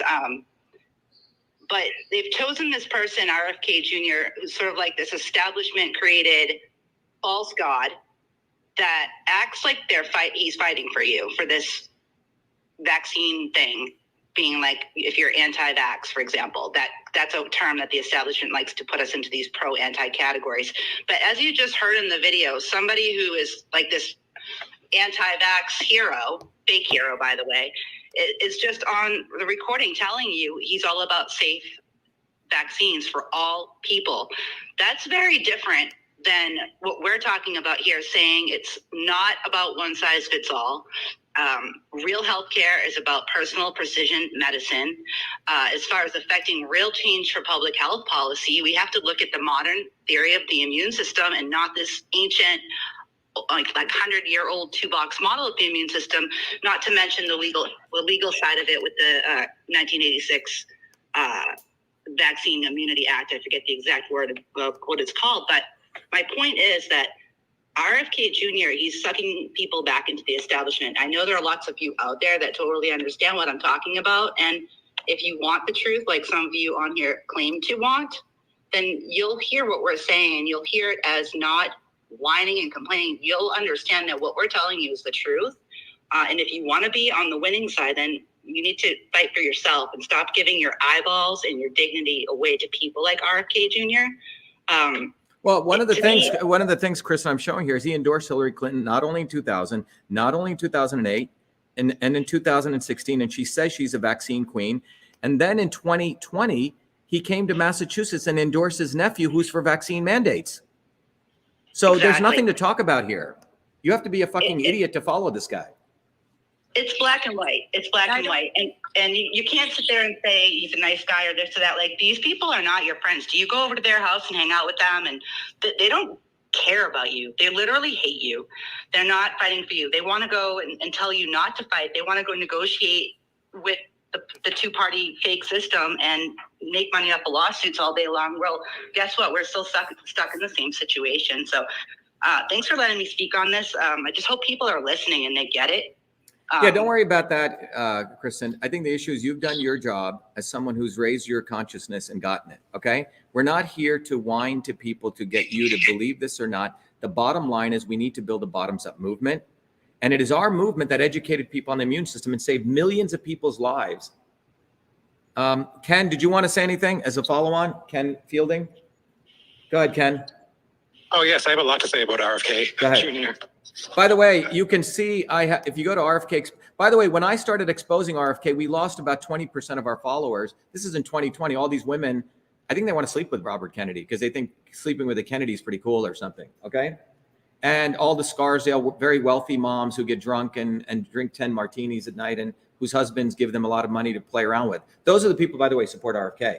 And by the way, RFK, just recently, if you went to his home, you had to be vaccinated. Then he blamed his wife. So we have to understand who this guy is. And he endorsed Hillary Clinton 3 times. These people are just grifting, guys. Wake the fuck up. We got to build a bottoms-up movement. And that's why Grant Cardone, another fucking pussy, okay, talks a big game, puts me on because he thought he'd get views with me. And then when I exposed him, he said, holy shit, this guy's a real thing. Go ahead, Ken. Well, yeah, I mean, that brings me to the point that he preys on upper middle class women who have vaccine injured children and tells them that everything they want to hear, like, I'm going to fight for safe vaccines and give me money and I'll fight for your religious exemptions, which he never wins anywhere. There's some exemption, some mandate thing that got taken out of New York, but everyone's been vaccinated. Too little, too late. Go ahead. Right. And then he's talking to Farrakhan about full vaccination for African American people. It's like, which side are you on? Go ahead, Ken. Continue. And anyone who doesn't think that Bobby stands with the rest of his family is not living in reality. He still dips into the family's $1 billion trust fund. He supports his nephew, who's pro-vaccine, and Hillary Clinton 3 times. He doesn't give a shit about anybody's injured children or fighting for medical freedom. He's a grifter. All right. Thanks, Ken. So I think what I want to now do is educate all of you guys on the immune system. So let's just take a step back. And we did this back in 2020. We educated how many millions? Probably 200 million people in the world on the immune system. And what I'm going to walk you through now, and you can go see these videos elsewhere, but we're going to talk about what we did as a movement. We got on the ground. You can go to truthfreedomhealth.com. We passed out hundreds of thousands of cards. We stopped school board officials from doing the mask mandates. This was all being done in 2020, okay? And someone said, Dr. Shiva could have saved the world. Trump did not listen because Trump is a fucking grifter. He's a bastard, okay? He's no different than Bill Gates. All these people are one. It is only the movement for truth, freedom, and health, which is the only force that can change things. And all of you need to get involved in this because you can build a bottoms-up movement. So one of the critical things that we educated from using the knowledge that I learned at places like MIT here, let me go to what we educated people on. We started educating people directly. We didn't wait on the immune system. So let me go right to this, okay? First of all, the Constitution tells all of us that we have the right to live a prosperous life. Now, if you look at the history of humanity, we've gone from being in actual chains at one point in this pursuit of freedom. Why was important the American Revolution was it gave people the First Amendment and the Bill of Rights. Then at a certain point in history, we were serfs working for a king, right? And now today we're wage slaves in some sense. And 90% of our income goes to the state. But in this entire area of decision-making, one of the big things is, and this is going to the heart of the issue that we educated people back on in 2020, was the me versus a group, okay? So if you live in a free society, okay, there's things that you want to do with your freedom. Okay, I want to drive my car as fast as I want. Well, people set up laws saying you should go at 60 miles an hour, right? If you do go as fast as you want, you can kill people. Okay, well, the issue of vaccination for all comes from the theory that, okay, I should do whatever I want. And then and people argue, well, the group, you need to be vaccinated because you got to protect the group. So it's really about group decision-making versus individual decision-making. Now, when you do that, you have to also consider risk versus benefit. Now, when you go to, in fact, the place I'm in, the building that I'm in, by the way, to everyone joining us, I'm at the Gates building here at MIT. That over there where Frank and Jason just put that up, that used to say the Gates building. Now it says the Truth, Freedom, and Health building, okay? And if Bill Gates were here, he would learn this, okay? What we want to educate people on is that when you go and really study risk, you typically learn this thing called a risk matrix. So whatever you're going to do, let's say take a vaccine or even walk out or drive your car in the snow, typically what people do is, what is the consequences of that? And what is the likelihood of that? This is called a risk matrix. So the likelihood may be very likely, likely, unlikely, highly unlikely of an event. And then on here, you have the different consequences. Frank, you must deal with this as an electrician, right? Frank will tell you when he's doing an electrical job, you're figuring out a risk matrix, right? Before you go in and do a job, is it negligible injuries you may occur? Well, there's rules about it from OSHA. Yeah, OSHA, you have minor injuries, right, major injuries, fatality. You have meetings before you go do something dangerous to go over it all. So people basically build one of these risk matrices. Yep. And the risk matrix basically tells you the likelihood of something occurring, okay? And obviously if something high risk and it's very likely and fatal, you're probably not going to pursue that, right? So if you know giving a vaccine to people who have a likelihood of having cardiovascular thrombosis, CVT, you probably shouldn't give them the vaccine, for example, okay? But you typically build a risk matrix like this, okay? So the likelihood of a compromised immune system. So if someone has a very likelihood of a compromised immune system, the consequences of them getting, a disease could be highly fatal, okay? So you build these risk matrices, and I'm showing you examples of this because this is what we need to talk about, the risk, benefit, reward, all right?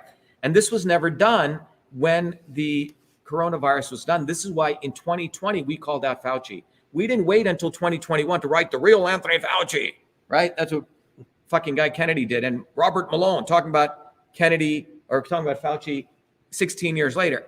By the way, by 2021, Pfizer had already made $80 billion. Write that down. Pfizer made $80 billion by the end of 2021. Who the fuck are you to call up Fauci in 2021? You're too little too late. And they were all next door here. We're right in the middle of the right. We're, by the way, we are centered right in the biomedical. Moderna's over there, Pfizer's over there, Novartis is here. Yeah. So we're in the center of this, and we were calling these people out. Okay, and we did this back in 2019. We ran a vaccine conference with the slides here, and so we said, look, there's a perceived risk and the actual risk, right? So you build these risk matrices. For example, there's a reason that if you have 4 kids driving a car, they pay 4 times the amount of insurance than, an adult driving in a car, right? The insurance companies know this, okay?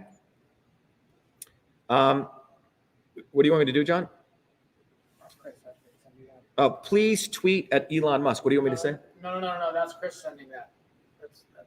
Okay, everyone should tweet at Elon Musk to ask him why he turned off our Twitter spaces when we had 12,000 people on. Everyone do that right now, scumbag. All right, everyone go tweet at Elon Musk right now. Ask him why he shut down our Twitter spaces when we started and we were attacking him. It's right when it happened. Yeah. Right when we attacked him for being a grifter, we get shut down. Little snowflake. And Elon Musk is also tweeting at RFK right now. He is? Yeah. What is he saying? Praising RFK? Yes, RFK is tweeting something that we already knew, and then Elon is saying, "Oh, the truth is finally coming out." Yeah, Elon, you're a fucking idiot. Elon Musk. Where government ends and where Twitter begins, nobody knows, okay? So, but anyway, when you look at this risk matrix, so if you're going to build a bridge, people do risk analysis, right? And let's, for example, say you built a bridge and you knew that it was 1 out of 100 chance that that building was going to fail. By the way, in Massachusetts, many of the bridges are falling apart, right? You don't know which bridge, but imagine if someone decided that we're going to spend billions of dollars to reinforce every bridge. No different than giving everyone a vaccine shot because you think some horrible incident could occur. So I'm giving you this as a very physical example. So if there's a 1 out of 100 chance, 1% chance any bridge could fail down, imagine that we did a preventative measure like a vaccine and we reinforced all the bridges. And let's say after you reinforce the bridges, you found out that 2 out of 100 bridges were falling apart, right? So your risk went up. That way you would say, wait a minute, something's wrong. And you would bring in people who would do bridge analysis and they would do risk management. Typically would go to the academics. Now the academics who do risk analysis are supposed to be independent. We rely on places like MIT to do independent risk analysis, risk assessment. And the risk assessment analysis is supposed to reveal, okay, what is the risk of taking this vaccine? Now, John Kennedy, who, by the way, is the one who really started the entire vaccination, and by the way, it was the Kennedy Vaccination Act of 1986. The Kennedys have been involved in vaccines for a long time. Okay, so but John Kennedy said something interesting. He said, it's interesting, Elon Musk is right now defending Robert Kennedy, isn't it? Think about what we're saying. All the grifters, because we're exposing the grifters, are all coming together. They have to save their fucking savior, Robert Kennedy, who said, I'm pro-vaccine. I'm definitely pro-vaccine. Elon, are you going to play that video? No. And by the way, Robert Kennedy, when I exposed him, said, I have a vaccine company. And we sued him. And then the guy ran away, probably into Hyannisport, hiding from being the lawsuit delivered to him. That's the kind of pussy he is, okay? But he's a philanderer with every woman he can get, all right? That's the kind of people. Anyway, his brother or his uncle, John Kennedy, one time actually said the problem with democracy is that we rely on disinterested, objective third parties. That's in a democracy, right? So you go to scientists to think they're going to be disinterested. The reality is that they're not disinterested. And so this is a conundrum that we have, that the real scientists are all bought up by the academic complex. That's where we're at right now. Guys like me are supposed to be working here, being like Robert Kennedy, being pro-vaccine, sucking up to him, okay? So the important point is that in 1986, they developed the National Vaccine Injury Program to protect vaccine companies, because the entire vaccine model was based on a 1915 understanding of the immune system. I'll repeat that. The entire vaccine model was based on a two-box model, which I'm going to teach you about the immune system. No risk analysis was ever done really on this COVID vaccine. But you have to remember, it was 1960 is when John Kennedy signed into law the National Vaccine Program. And then his other brother, Ted Kennedy, is the one who sponsored the bill to say that we will protect the vaccine companies. Do you see the Kennedys are involved everywhere? And now you got another Kennedy involved talking about he's going to save us when he's part of the establishment. Okay? All right. So the Kennedys have been involved in vaccines, being pro-vaccine, acting like they're anti-vaccine all along. But the bottom line is what real medicine reveals is that it's the right medicine for the right person at the right time. Just like Kristen said, it's not about giving everyone the same medicine. So how do you come to that conclusion? So I'm going to share with you now how we come to that conclusion, teach you about the immune system. Now, Bill Gates was here. He would have learned about it. So when you go to precision and personalized medicine, it's about the right medicine or the right food for the right person at the right time. Let's talk about vaccines.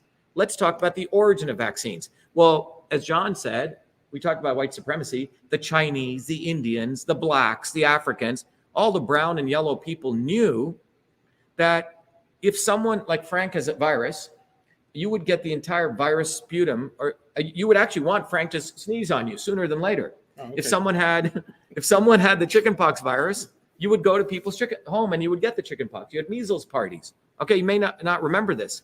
Well, in ancient China, they would take the pus of someone who had, let's say, smallpox or something. They would dry it, and you're just seeing in this picture, they would shoot it up into someone's nose. No, but the idea was this was inoculation. Yeah, yeah.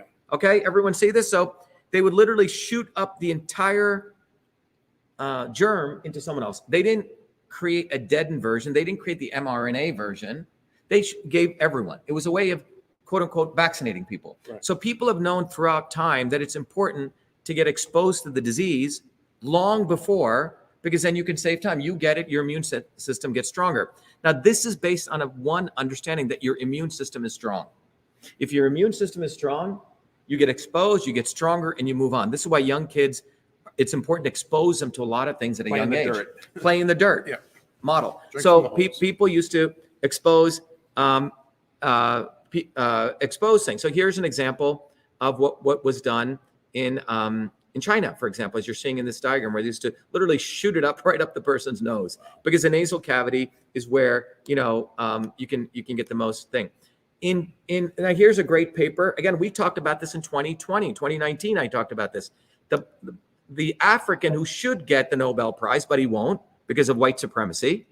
Okay, there was a black African who actually brought this technique called variolation. Variolation is a technique that was developed in Africa where they would, if someone in one area had a disease, they would cause an abrasion to the person's wrist and they would put the whole pus there. It was another way of delivering the germs.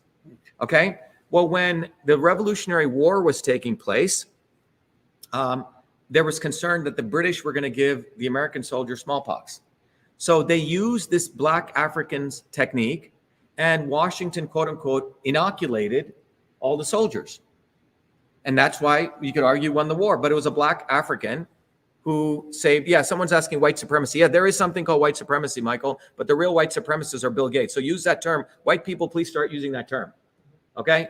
If you're white, please use the term white supremacy. Call Elizabeth Warren a white supremacist. Please call. Got it? Got it. Don't say, oh, I'm not a white supremacist, because that's what they want you to do. No, Right. Call the white supremacist Right. the white supremacist. Okay? Please don't say, I'm not a white supremacist and defend yourself. That's where they want you to be, okay? There is white supremacy. But bottom line is, They also want to make you feel guilty for. they want you to feel guilty. But the bottom line is, it was this black slave who brought the technique of variolation that Washington used. And then later on, they did the cowpox virus, Edward Jenner. But this is where vaccines really started. But it started from an ancient understanding that you should expose the body to these things. It's a good thing, play in the dirt, like Frank said, okay? So guess what? The darkies have known this for a long time. Yellow people have known it for a long time. And white people have known this for a long time.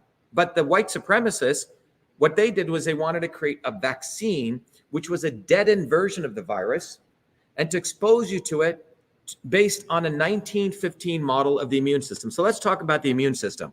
Now, in the next 15 minutes, all of you are going to get a 20-year education in 15 minutes. And you won't get this from Fucker Carlson. You won't get this from, who else should we call out? Tim Pool. John, you're not going to get this from Joe Rogan. Okay, that dope. All right. But you will get it from the real movement for truth, freedom, and health. And by the way, anyone who wants to become a truth, freedom, and health warrior, go to truthfreedomhealth.com. You will learn the science of systems, because that's the only way out and to build a bottoms-up movement. So if you're listening, support yourself. Get educated or get enslaved. Stop following false gods. That's what they want you to do. And look at, it's amazing. Elon Musk is tweeting as we're exposing RFK. Yeah, they're watching. So RFK is running to Big Daddy. Daddy, help me, right? Daddy, help me. That's what the Kennedys do. They always run back to Big Daddy. Fuckers, okay? They can never do anything on their own, all right? Jesus Christ, these people are disgusting, okay? So let's go back here. So now let's talk about the immune system. So remember, right now with the coronavirus, there is no risk matrix. So we called this out in 2019, 2020. This is why we ran the Fire Fauci campaign. Kennedy was nowhere to be found in the Fire Fauci campaign. Rand Paul, as Crystal said, used the Fire Fauci campaign to raise money for himself. All right. But since we just talked about, before we go into should we just go to the immune system, or does people want to call out Elon Musk some more? What do you guys want? Well, the Musk thing is hot. Let's find out. Musk, just to everyone joining us, Elon Musk, while we had 12,000 followers watching our live, suddenly we had technical issues. Do people want to talk about Elon Musk, or do you want me to go into the immune system? We'll ask people. What do they want? What are we saying, John? What do they want? You guys want us to now, we're about 2 hours into our live. We have about another 30 minutes, maybe 45 minutes. Do you want me to go into talking about exposing Elon Musk? Okay, Elon Musk. People want Elon Musk. Is Jill Jones on? Go ahead, Jill. Jill, why don't you tell us what Elon Musk is really about? Go ahead, Jill. Oh, and we have immune system. So, Jill, you do a little bit of Elon Musk, then I'll do the immune system, then we'll come back to you. Go ahead, Jill. Jill Jones. Wake up, Jill. Is Jill there? Jill? Yeah, I was working on my internet connection. Sorry about that. All right, Jill, well, you have thousands of people listening. Go ahead. Tell us about Elon Musk. So Ego Musk, as I like to call him, he is not someone that's for freedom of speech or freedom at all. He is not against the government. He just turned off. Wait a minute, Jill, you have to let everyone know that we had 12,000 people on. And as we were exposing it, suddenly let's talk about that before you go into your thing. Go ahead. Well, yeah, while we were in the middle of this, we had to restart it because, while we're discussing it, he gets mentioned and it is interrupted midway. And what's funny, if you go onto his profile, he says he's state-affiliated media, as if that's, I guess, to be trolling. But that's quite an honest statement. He absolutely is state-affiliated media.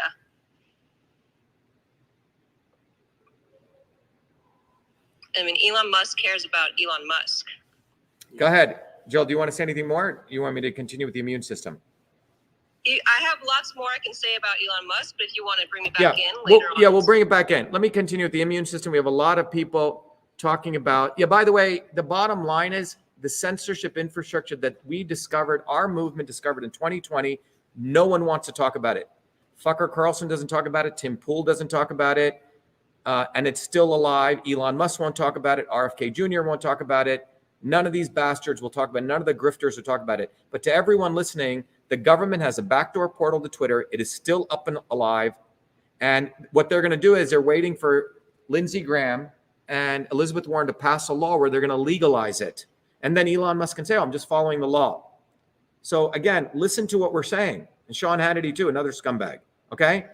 All the scumbags are coming together. In fact, just 2 days ago, Joe Biden said Republicans and Democrats all need to come together against big tech censorship. What that means is they're going to pass a law to legalize a backdoor portal. And this is exactly what they did with the warrantless wiretapping in 2000. But let me go to all of you. We still have about 700 people here. We have another 200 people on Twitter. How many people we got listening live on Twitter, John? Yeah, we're actually the third biggest Twitter space right now. We're the third biggest Twitter space, in spite of all the censorship that Elon Musk did, okay? In spite of the grifters calling Elon Musk after we expose the grifters, we're still the third biggest Twitter space. That's pretty good. Okay. Some people are nitpicking over the exact numbers. The point is we had lots and lots of people. Okay, we had 12,000 people. If you want to say 10,000, it was an order of magnitude different I saw than 20. Yeah, 20. we had 20,000 people who signed up. Okay, so let's continue. So let's learn about the immune system. Okay, let's go into the immune system. And by the way, you don't have to pay me $50,000 to do it. First of all, everything having to do with vaccines today is based on a two-box model of the immune system: the innate and the adaptive. Right? That's what it's based on. When Kennedy passed his National Vaccination Act, right? It was all based on this 1915 understanding of the immune system. Okay? 1915. So the Kennedys were involved in passing the act. The Kennedys were involved in protecting the pharma companies. And supposedly now the Kennedys are involved in saving us. Bullshit. Okay? Bullshit, bullshit, bullshit. Please, those of you listening, please detach yourself from the Kennedys. They're fuckers. They're assholes. They do not give a fuck about you. Robert Kennedy endorsed Hillary Clinton 3 times. He endorsed his nephew right here in Massachusetts, who supported vaccine mandates. So if you're supporting him, look at his acts and look at his deeds, and look at the fact that when I exposed him, he did such a propaganda saying that I run a vaccine company. The worst lie you could say. And then we tried to sue him. He ran away trying to even get the lawsuit served. That's the kind of people that Kennedys are. So stop following them. Have some respect for yourself. So let's look. Trump too. Same for Trump. Yep. Same for Trump. Same for Bernie. Same for all of them. Yep. So you have two systems in your body. This is based on the 1915 model before my research. You have the innate system and the adaptive system. The innate system is a bunch of cells in your body, which are like the Marines: neutrophils, mast cells, monocytes, natural killer cells, dendritic cells, macrophages. These go attack the virus or attack the bacteria, attack the fungi, whatever's invade the antigen. And these are the early part of your immune system. They're not specific. They just go after everything. Okay? That's the early part of your immune system. Everyone clear? All right. Oops. That's the early part of your immune system. Now, you have another part of your immune system called the adaptive part. These are like Navy sharpshooters or whatever, the sharpshooters, snipers. They have the T cells, the B cells, the CD4, CD8, and these are the things that create antibodies specific to the antigen. An antigen is the invader. It could be fungi, bacteria, all sorts of things, when people get allergies. And so you have your initial innate immune system and the adaptive. Now, this two-circle or two-box model was the entire foundation of the immune system going back to 1915. Now, the innate immune system is immediate, okay? It's very fast. It lasts for a few days. So right when you get your cold, the first part of your sniffle, that's your innate immune system kicking in, okay? That's the innate immune system. And it's trying to protect you, all right? Then you have your adaptive immune system, okay? Your adaptive immune system is that part of your immune system, which is the part of your immune system that takes about 3 to 4 days to kick in, right? So right when you start getting your cold, you better start doing something right away. And I'll give you some protocols for what you should do if you stay on that I do, okay? It's a little bit slower, but it's very specific, all right? So here's the modern science of the immune system. This is how you're going to learn what actually happens when you take an antigen. We're going to take a virus, for example. On the surface of the virus are these things called different proteins. In the case of the COVID, the SARS-CoV virus, coronavirus, it has these spike proteins, okay? So these spike proteins here, so the first, remember, what is the goal of a virus? What's the goal of a virus, everyone? What's the goal? To get in and replicate. There you go. Yep. Okay, that's an electrician. Come on in, Frank. Let everyone know because no one can see your head. Oh, sorry. Okay. The goal of a virus, Frank, what is it? To take over and replicate. Get in, take over, replicate. Right. So that's the goal of a virus, to get in, take over, and replicate. Okay. Mm-hmm. That's the goal of a virus. So it uses your body has something called ribosomes, which know how to create ribonucleic acids blueprints. Mm-hmm. So the virus gets in, recreates his blueprints, and recreates itself. And by the way, all of this stuff we educated millions of people on in 2020 while the grifters were nowhere to be found. So the virus comes in, and this is a surface of a cell. Okay. Now, one of the things is if the virus can't get in, and you'll see why vitamin A is important, vitamin A will actually protect virus from even getting in. But if the virus gets in, the way it gets in, it's got a lock and key. The spike protein lands on what's called a receptor, and then it fuses with the cell surface and it gets in. So here's the virus in. So the first thing a virus got to do is got to enter your cell. Mm-hmm. First step. Then the virus has the blueprints to create itself, which is inside, which is called the messenger RNA. It then takes that messenger RNA and it goes to the Xerox copier machine within your cell, which is called the ribosomes. And the ribosomes literally make copies of the blueprint. Then what the virus does, let me go back here, is a virus then does this very interesting thing. It then replicates the ribosome, the mRNA, and then replicates its own body. It's now reforming itself. This is called virus replication, step 2. And then it reassembles itself, step 3, and then it exits. Got it? Mm-hmm. So 4 parts. Everyone get it? So the virus has got to do 4 things. If Bill Gates was here, he would understand this. But that bastard is hanging around with who else? Where is he now? Davos? Yeah, I'm surprised Kennedy ain't there with him. Probably all Kennedy's friends are there. His whole family's probably there. Okay. But these guys play both sides. But anyway, the virus exits. All right. The virus exits and it comes in, replicates itself, reassembles itself, and exits. Okay. This is a process that's going on, a 4-step process.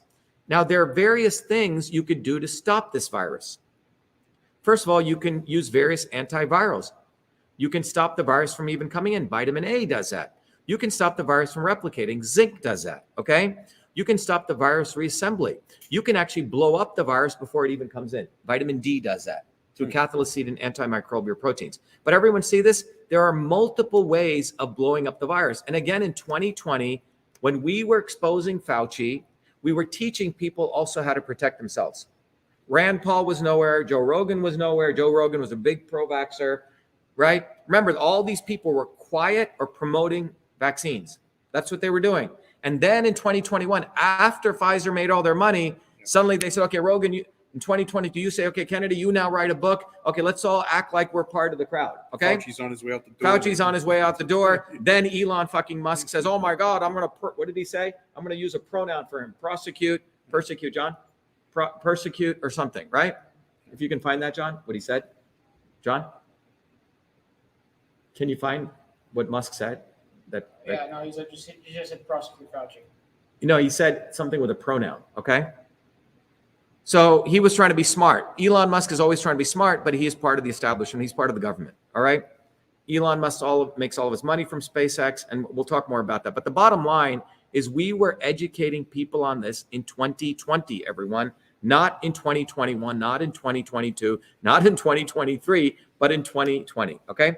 So we educated people on strategies. Then we said, look, if you really start looking at, so there's multiple ways you could stop a virus. And that is when we ran the Fire Fauci campaign in 2020. While we're doing this, unfortunately, Emily can't come. We ran the Fire Fauci campaign. You can go back, look at my Twitter feed. We exposed this guy. And we talked about the innate and the adaptive, okay? We exposed to people that the entire model of vaccination comes from a 2-box model of the immune system. You have the innate immune system, which gets exposed to the pathogen. Where is the innate immune system in your body, Frank? It's in your nose, it's in your eyes, it's in your skin, it's in your mucous membranes. So if someone sneezes on you, your innate immune system is the first to be exposed to the virus in your ears, anything that's exposed to the environment, your eyes, etc. Mm-hmm. So the pathogen comes to your innate immune system, and then your body tries to handle it. If it's strong, it'll handle it right there. And then your body then turns on the adaptive immune system, which creates antibodies. Everyone get this? Yeah. So there's a 2-box model of the immune system, the innate and the adaptive. So the concept of a vaccine was, okay, we're going to bypass the innate system and we're going to hit you with a vaccine, which is a deadened form of a virus. That was the traditional vaccine. The quote unquote mRNA vaccine is we're going to give you the messenger RNA. We're going to let your body create the spike protein, and then your body will create the antibodies. So we're going to let your body create the antigen, the pathogen. Got it? It's a little more quote unquote clever model. One is you expose your body to the spike protein. Yeah. The other is you shove in the mRNA and your body will create the spike protein. But the goal is you want to generate antibodies. So I want everyone to understand this is a two-box model of the immune system, which was the basis of John Kennedy passing the National Vaccination Act. And then in 1986, the murderer, Ted Kennedy, who killed Mary Jo Kopechne, and never had nothing happen to him, Chappaquiddick, he's the one who created the National Vaccine Injury Program. And now you have another Kennedy running around saying he's going to save you. You see how the Kennedys try to have their cake and eat it too. Yeah. They get to vaccinate you and then they get to supposedly come and save you, but they're actually pro-vaccine. All right. It's fucked up. And then you have Elon Musk supporting Robert Kennedy. All right. So this is a model of the immune system that goes back to 1915. What I did for my research right here at MIT, okay, right here in places like this building, is I discovered and spoke about, I did the computational work. I didn't discover the IFN system, just to be clear. I don't want to take for credit something I didn't do, but I created the first mathematical model of the interferon system. Their interferon system is what lies between the innate and the adaptive. And it is the thing that controls all of this. And what is the interferon system? The interferon system, when you get exposed to viruses, antigens, it literally upregulates thousands of genes. It turns on your genetic system. So that means it's good to get exposed, like Frank said, to dirt. It's a controller. It's a controller. It turns on all sorts of amazing things that are good for you, and it prepares your body for future immune attacks. All right? In fact, there are various interferons. You have type 1 interferons, alpha and beta, which are first brought in. By the innate immune system, you have type 2 interferons, interferon gamma. You have interferon lambda. So there's all these separate from antibodies, separate from the innate, there's the interferon system, which no one talks about. Fauci won't talk about this. 99% of the medical doctors won't tell you when a virus lands. This is, by the way, the outer circle is your cell wall. The inner circle is the nuclear membrane. When a virus lands, first your body will create interferon beta. Then your body will use interferon beta to signal a neighboring cell. And that neighboring cell will create this thing called IRF7. When a virus lands on a neighboring cell, the neighboring cell says, shit, someone else got infected. So your body will create interferon alpha and beta. So it does a nuclear response to the virus. So for my PhD work, I mathematically modeled the entire interferon system. And what we showed was, here is the interferon beta and then the alpha, and it matched with clinical data. So it's a wonderful model I created. The recent research says that the immune system is the responsibility for cancer, autoimmunity, inflammation, all diseases. So if you take care of your immune system, you take care of the rest of your body. In 2018, there was a realization that we needed to go to systems immunology. In fact, the paper said that the main immunological metrics used in medicine are white blood cell counts and complete blood cell counts. The former was developed in 1915. We need an update, okay? And that is what this is. So what I presented at the National Science Foundation in 2019 was, this is the real immune system, ladies and gentlemen. It's not just the innate, the adaptive, the interferon. You have all those amazing bacteria in your gut and your brain and everywhere, which protect you. You actually have 380 trillion viruses in your body right now. You have about 60 trillion bacteria. And we have the gut-brain axis. This is the real immune system. It's the innate system, the adaptive system, the interferon, the beautiful bacteria, the gut-brain axis. So those of you on Twitter Spaces, the immune system is not just a two-box model. It is a multifaceted model. And this immune system, the real immune system, gives you many, many opportunities to boost your immune system. But most importantly, what it says is that giving everyone the vaccine doesn't make sense. In fact, if you weaken the immune system, then you're going to force everyone to get the vaccine. Why do I say that? If everyone's immune system is so weak, like if you protect a kid and you keep them in a bubble and you don't expose him to anything, then he's going to have to be titrated these antigens. And that's what a vaccine is. So what they're doing is they're not allowing us to play in the dirt, not allowing us to get exposed. So everyone has to get vaccines. That's where this is all headed. That's the truth of this system. But here is the true immune system, which is not about just antibodies. It's about many things we can do. So the pathogen comes in, they're just saying you have to give the vaccine. So the questions are, what are the risks and benefits? What are the risks and benefits of getting exposed, natural immunity? And that is what I wanted to teach.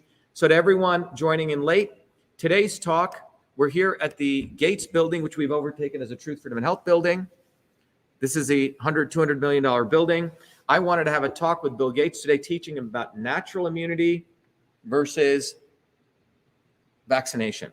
And this diagram is the best diagram that really explains to you what is the difference. If you look at this diagram, what you see is if you get exposed to the coronavirus, or et cetera, and your immune system is strong, your body's innate immune system turns on, the interferon turns on, your microbiome and your virome gets involved, your adaptive immune system, the gut-brain axis, and guess what? You have a little sniffle, you get a little sick maybe, but you come back stronger. That's called resilience.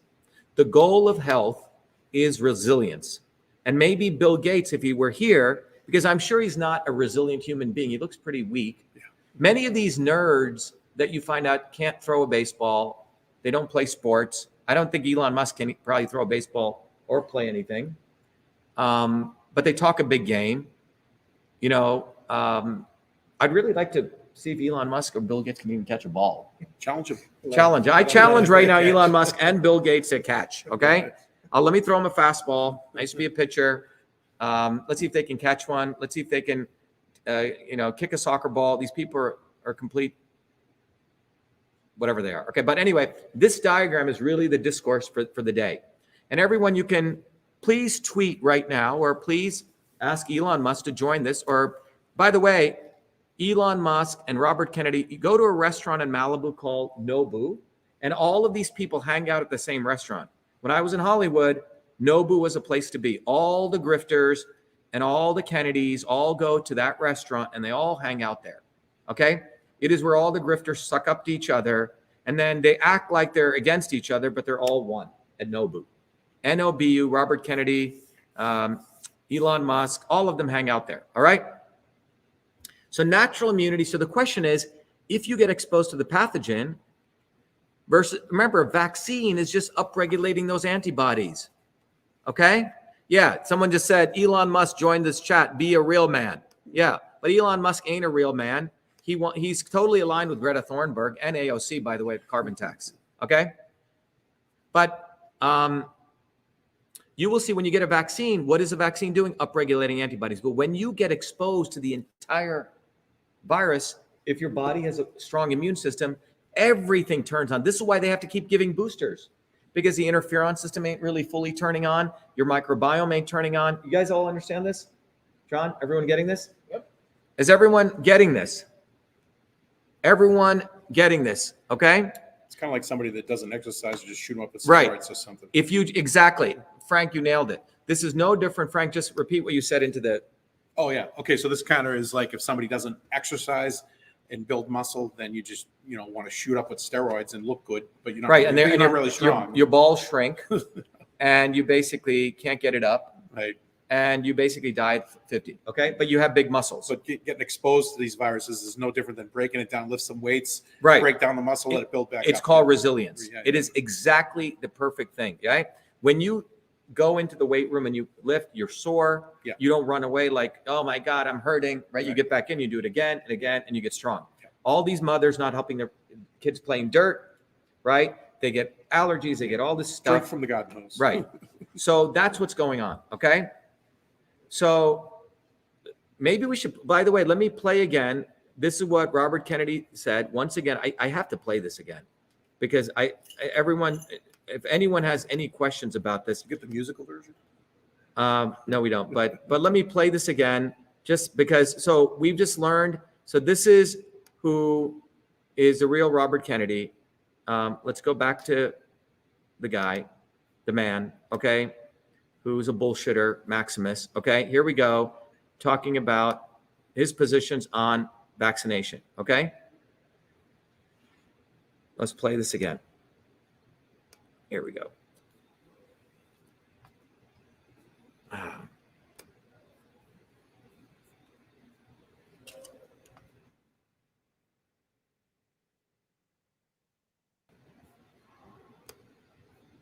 Okay, here we go. So here we go. Minister Farrakhan has asked me to address the issue of vaccines and African American and vaccine safety. I want to start out by saying this, and I want to say it emphatically. I want to say it emphatically. I want to start out by saying this. I want to say it emphatically. I am pro-vaccine. I have always been fiercely pro-vaccine. I had all 6 of my children vaccinated, and I believe that we ought to have policies that encourage full vaccination for all Americans. Okay, if you want to find it, go to rfkexposed.com, and that's a guy talking about both sides of his mouth, if as best as you can get. And everyone who wants to support this guy and suck him off after you hear this, please go do that. Get off this Twitter Spaces if that's what you want to do. The big thing to me is not the fact that he said that he's pro-vax, but the fact that he said he wants full vaccination for all Americans. Right. Yeah, he wants full vaccination of all Americans. Yeah. Okay? Full vaccination of all Americans, everyone. Full vaccination of all choice. Americans. Okay? Now, if you go to the science, what you find out is when you get exposed to a pathogen, you get exposed to dirts and microbes, your body builds. It builds the immune system. Your interferon system turns on. Your adaptive immune system, everything turns on. But the vaccine is you just get the antibody. All these other systems aren't turning on, okay? Let me tell you what this is like. It's like going to a music concert and you think you're gonna hear 20 instruments, all you see is a drummer just playing. What kind of music is that? You don't hear the flute, you don't hear the drum section, the piano, the keys, everything. So that's what this is like. But this is, the goal is to just keep generating antibodies. And if you have a weakened immune system and your parents didn't let you play out in the dirt, you're going to probably need this shit, because if you expose yourself to the full pathogen, you may die.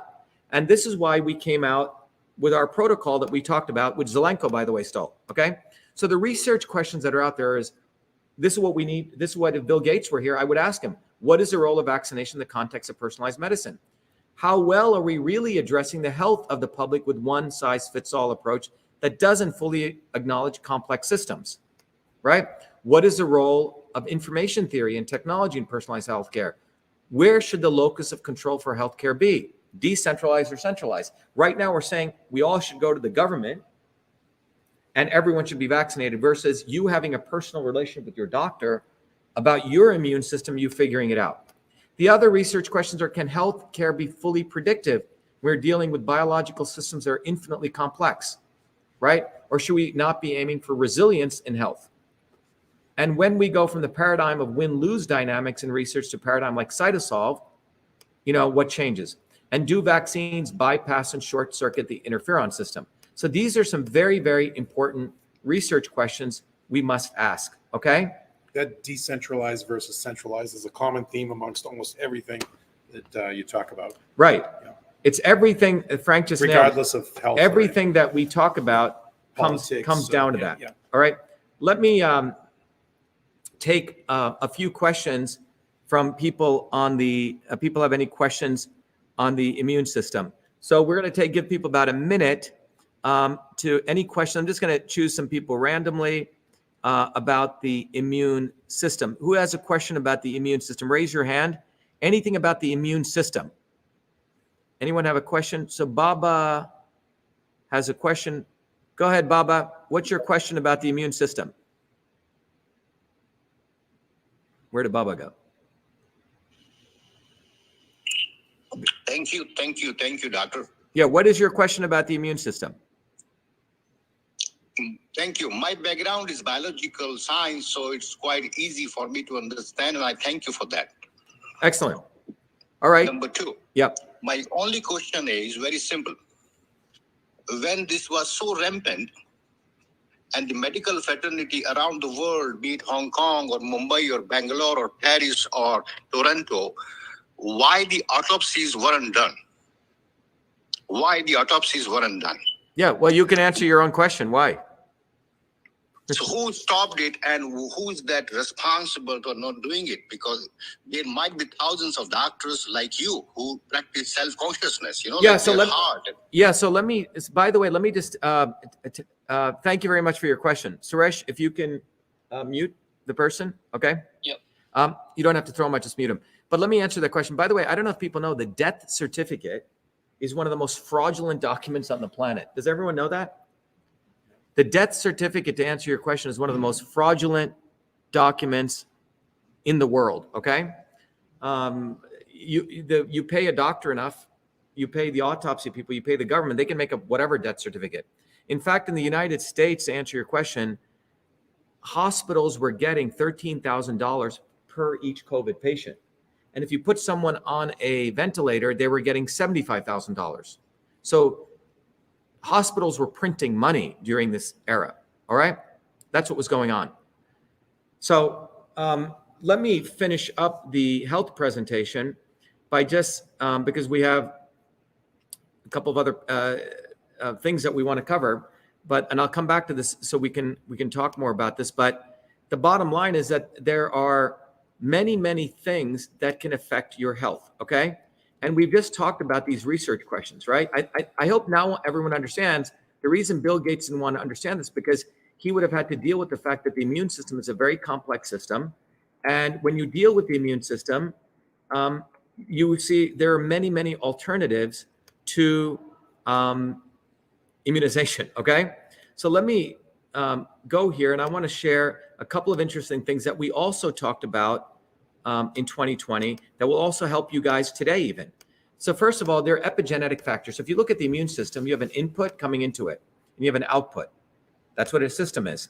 So you have viruses. So right now you got viruses, stress, pollution, pesticides, stress like unemployment, family problems, fast food, obesity, aging.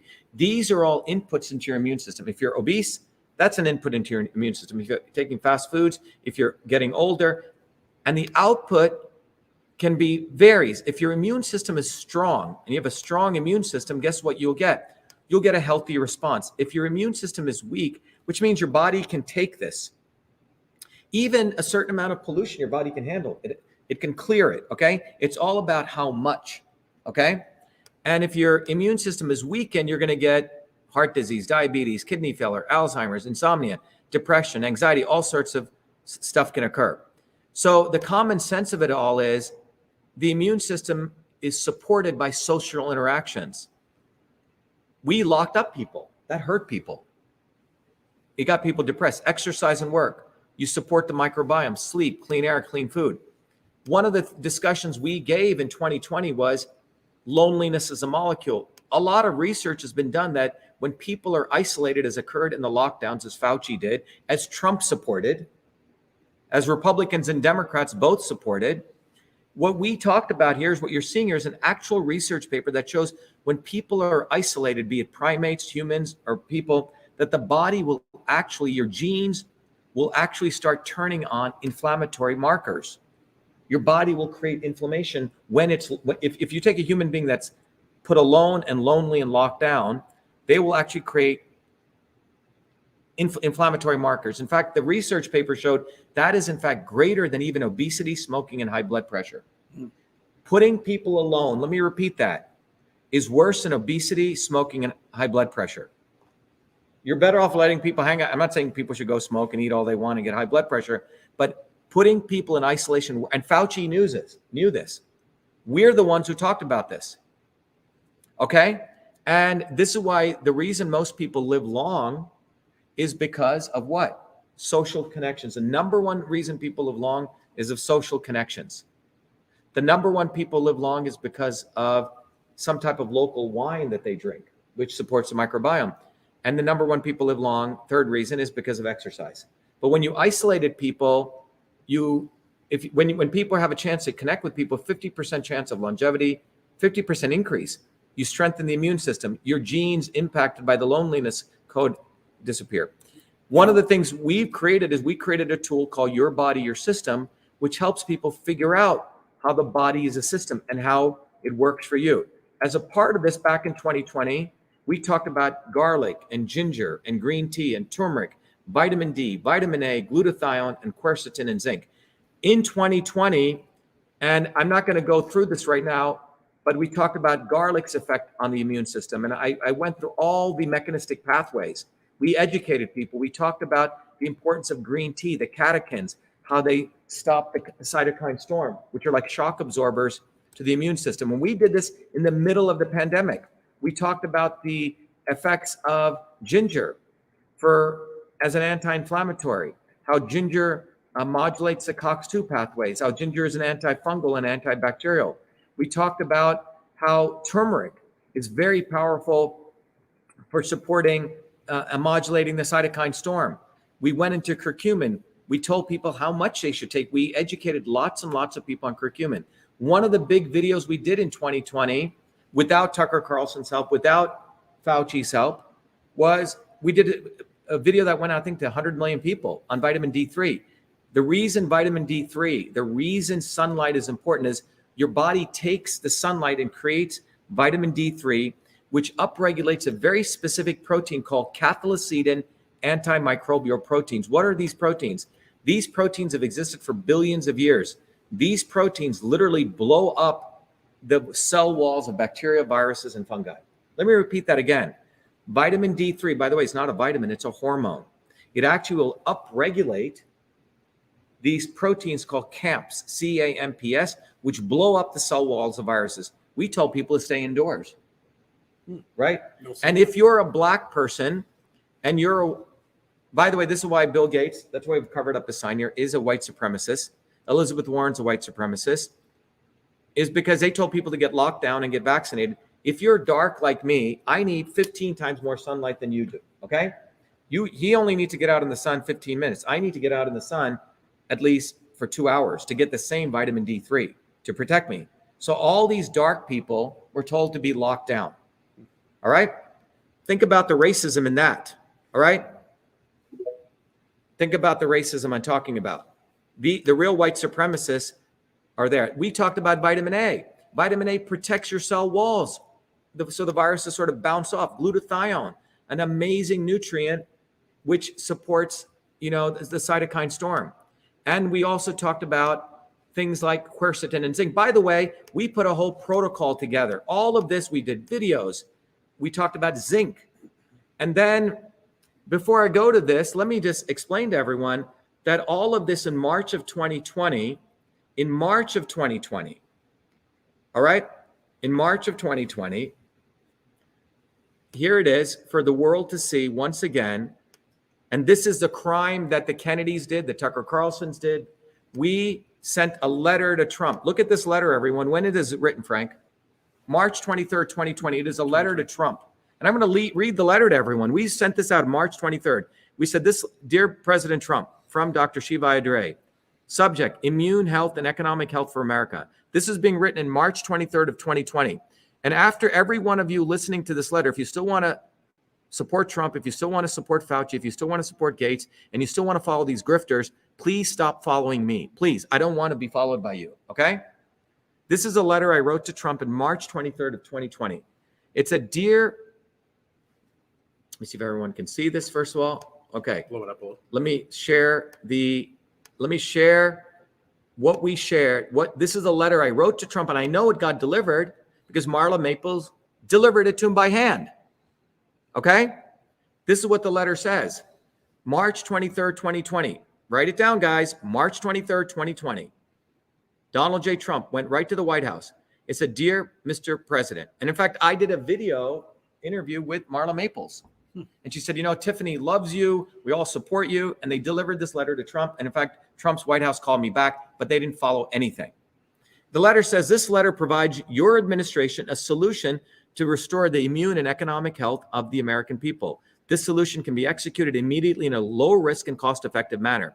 The current trajectory of Dr. Fauci's public health policy, quote unquote health policy, will result in the short-term and long-term destruction of our citizens' immune health as well as our nation's economic health, perhaps a conscious and intended goal.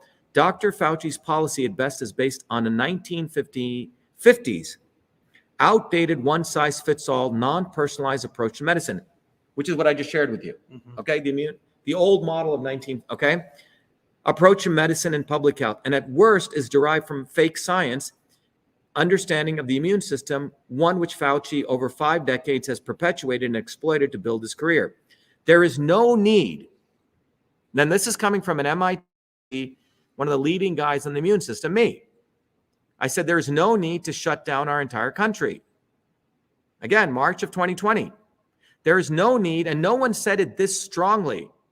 Kennedy didn't say this, did he, John? Did he? I didn't see Tucker Carlson say this. I didn't see Elon Musk say this. In fact, Elon Musk loved the shutdown. He made billions of dollars. Elon Musk's wealth grew the biggest during the pandemic. But there was us, our movement, talking about this. And we said there is no need to shut down our entire country. There is no need to quarantine all of our citizens. The solution herein provides a path. I gave him a solution to advance the immune health of all of our citizens while getting our healthy people back to work now. What was that? By way of background, 2 important developments in modern science emerged with the conclusion of the Human Genome Project. By the way, the reason I'm reading you this letter is if all of you have been listening for the last 2 hours, you know everything now, okay? Emerged with the conclusion of the Human Genome Project. 1, the field of biological engineering, a new discipline demanding a modern engineering systems approach to biology versus the old model of the disconnected parts of the immune system. And 2, the need for precision and personalized medicine, the right medicine for the right person at the right time. So I'm telling Trump, this is where modern science is at. And I said, as one of the first PhDs emerging from MIT's Department of Biological Engineering, by the way, that department is based out of this building right here and the building across the street.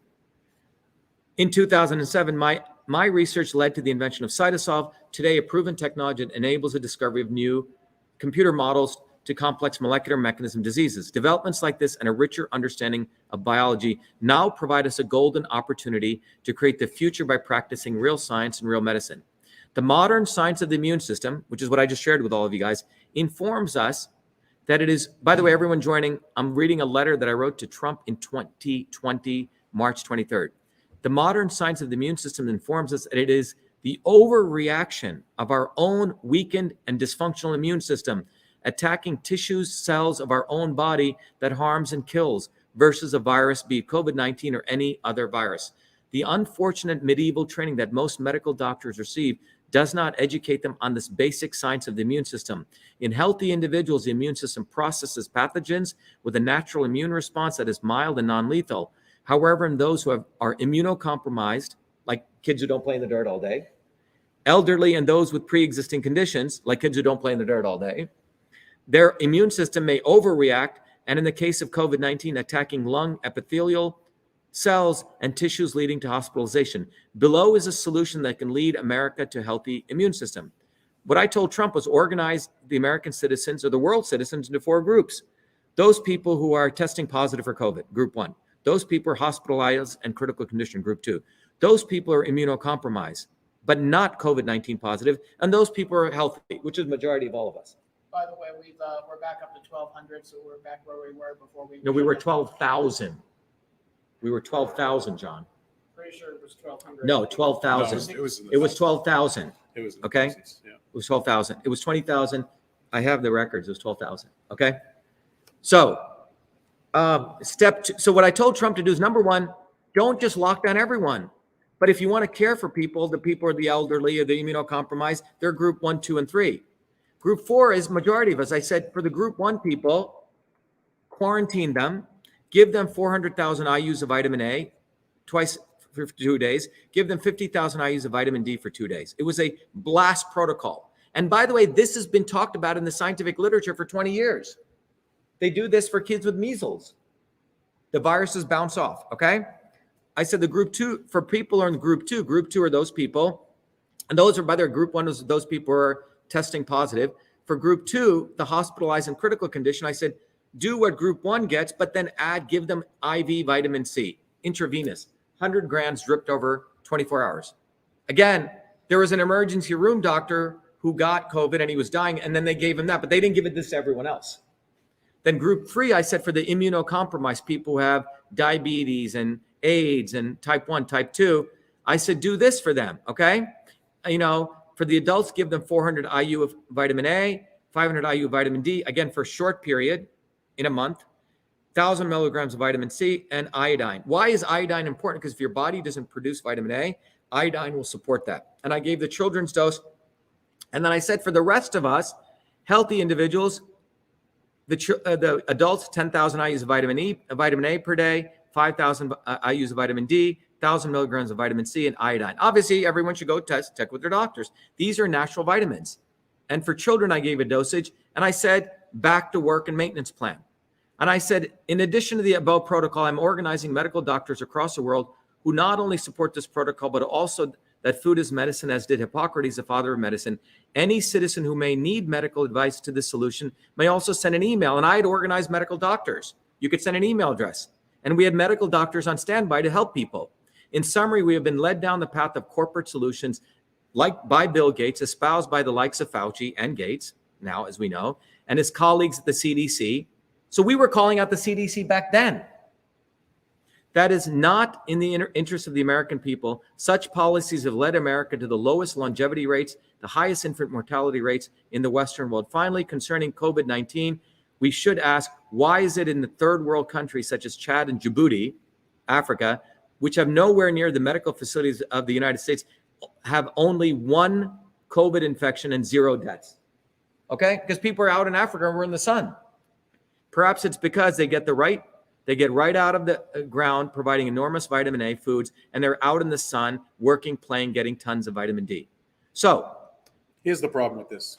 It makes too much sense. And Trump was pals with Eli Lilly and Big Pharma, and he was indebted to them. So I'm sure he read this. Well, it's not only Trump, Frank. Where was Tucker Carlson? No, but this letter specifically. But where was Tucker Carlson? No, we ran the Fire Fauci campaign. Where was Elon Musk? Where was Matt Taibbi? Where was Rand Paul, a doctor? Yes. Where were all of these guys when we were doing the work? And I was doing video after video after video. By the way, in 2020, I got a call from the White House, a senior economic advisor. He said, Trump is not listening to us. He's blindly following Fauci. Dr. Shiva, please do more of your videos. So we're not here to whine, everyone. We're here to tell you, do you want to follow a real movement for truth, freedom, and health, or do you want to be sheep?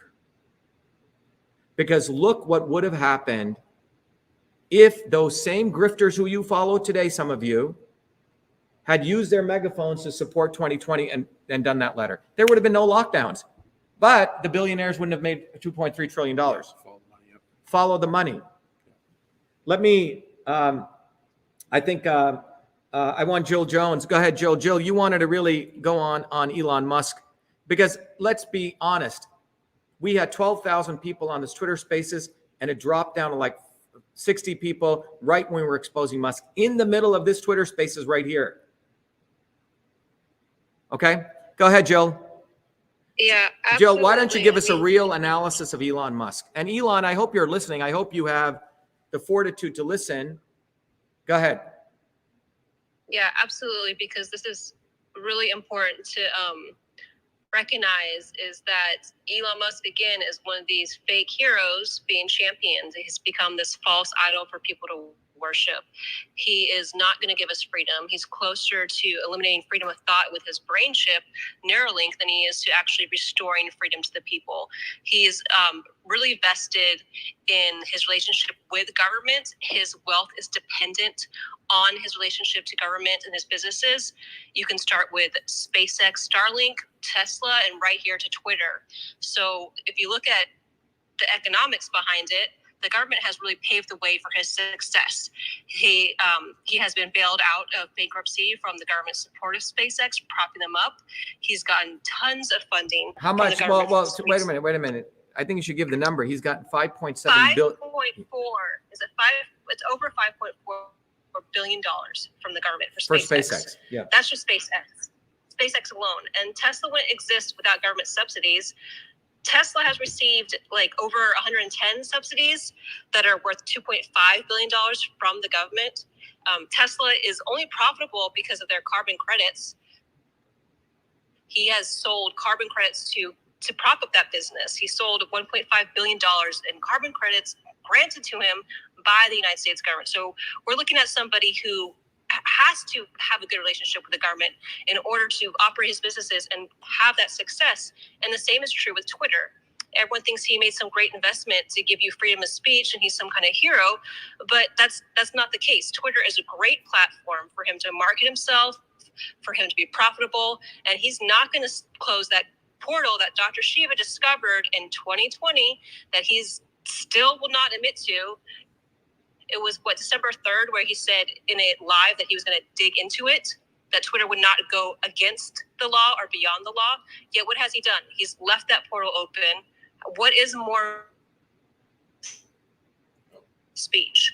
So with Twitter, here he is. He has Section 230 immunity, which gives this company 10 times its value that it would otherwise have, bringing it up to $50 billion, and it would lose that at least $40 billion in value if there wasn't Section 230 immunity. So Musk is going to do what the government says for him to do. He's going to keep that relationship good. He's going to keep that portal open because his business models across all of his companies are dependent on that healthy, happy relationship that he has with the government. He's going to please them.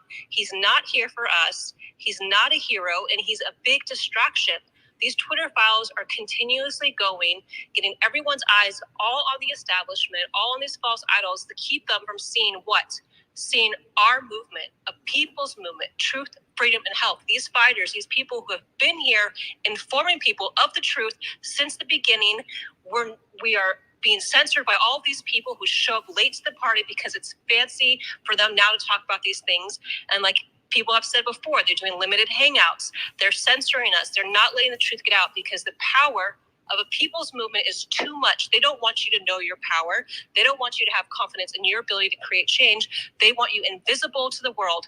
Musk is an agent that is misleading freedom-loving Americans back into slavery with his ever-expanding surveillance state, his censorship state. This is all to take away from our movement, from creating this powerful people's movement that will lead us to truth, freedom, and health.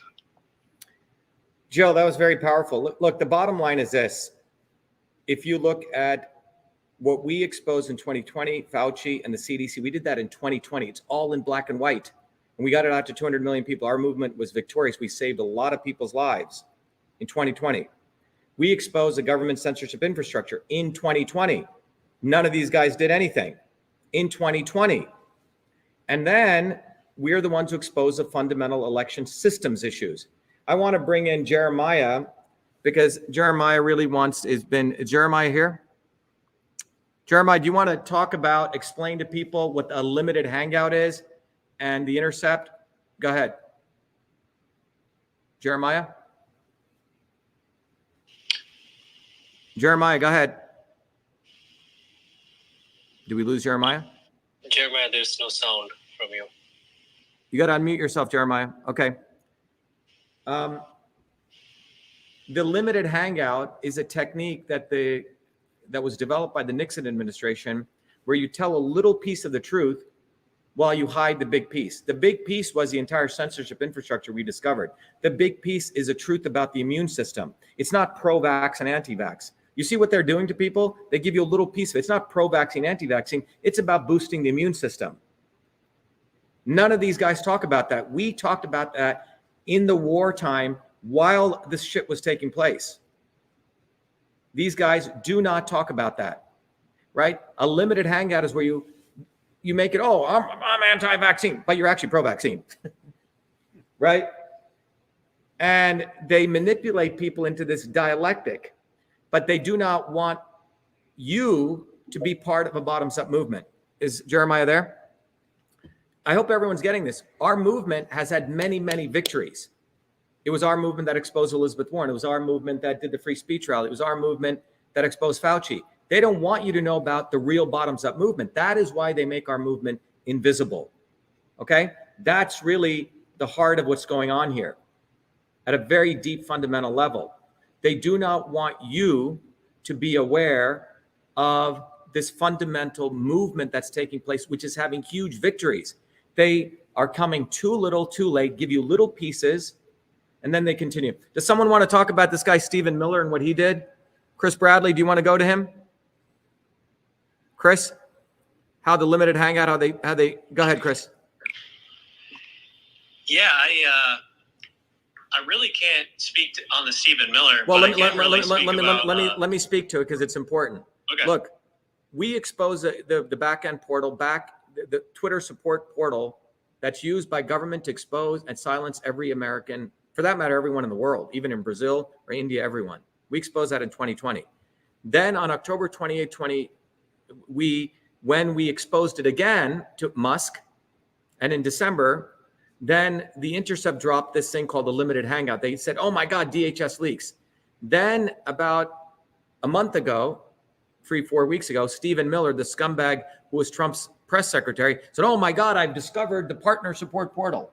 And he said, give me money. And then Trump said, oh, I will shut down that portal when I become president. Everything is about driving stuff back to them. Okay? That's what this is all about. Go ahead. I think, Kristen, go ahead. Yeah, I can speak on Stephen Miller. I remember when that article was sent to me, lawyers, I forget the name of his organization, but they had filed this lawsuit. They had discovered the portal, and I almost lost my mind. I'm like, here, I read it, and not one citation to Dr.SHIVA's Win Back Freedom website from 2020 when he discovered the portal in courtroom testimony that has been up and available for coming on to 3 years almost now. They all knew about it. And then with the limited hangout, I'll just fast forward to that. This is a little bit before the this guy. But when we can go back to Tucker for a second. So we have the emails up that Dr.SHIVA sent to Tucker Carlson saying, hey, look at this discovery. Twitter has a partnership support portal. We discovered the playbooks. This is what they're doing with all social media. It's literally playbooks. Like, you can read them for yourself. We were shouting from the rooftops. And then fast forward, Elon Musk buys Twitter. DHS drops this story. They're saying, oh, it's this leak story. Literally, it's all of the information that we have up on the winbackfreedom.com's website. It's up there. It's been up there. But what they do is they just give you a little bit of the truth, and then they totally. But I think, Kristen, one of the things you want to mention is that Pierre Omidyar, who owns The Intercept, is the one who created that censorship infrastructure.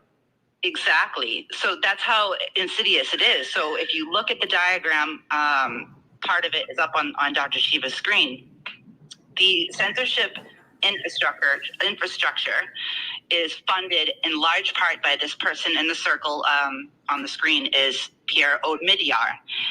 Omidyar is also a major funder. I don't think the founder, maybe he's the founder, but he largely funded The Intercept. And a founder. He's both. Okay, thank you. I wasn't clear on that. So he's a founder and a funder. And I find it so ironic. It's so in your face that the title of this rag is The Intercept. They're literally intercepting the truth. They're telling you that. It's so in your face.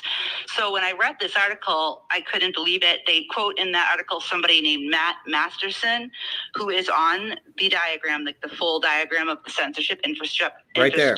He's right here. Yep. And the way they quote him is they say, Matt Masterson, this Microsoft executive, that may be true, but he's a lot more than a Microsoft executive. If you look at the diagram, it will tell you all of his actual roles. He's a big component of that infrastructure. So you're going to tell me you interviewed Matt Masterson and that's all you got out of him?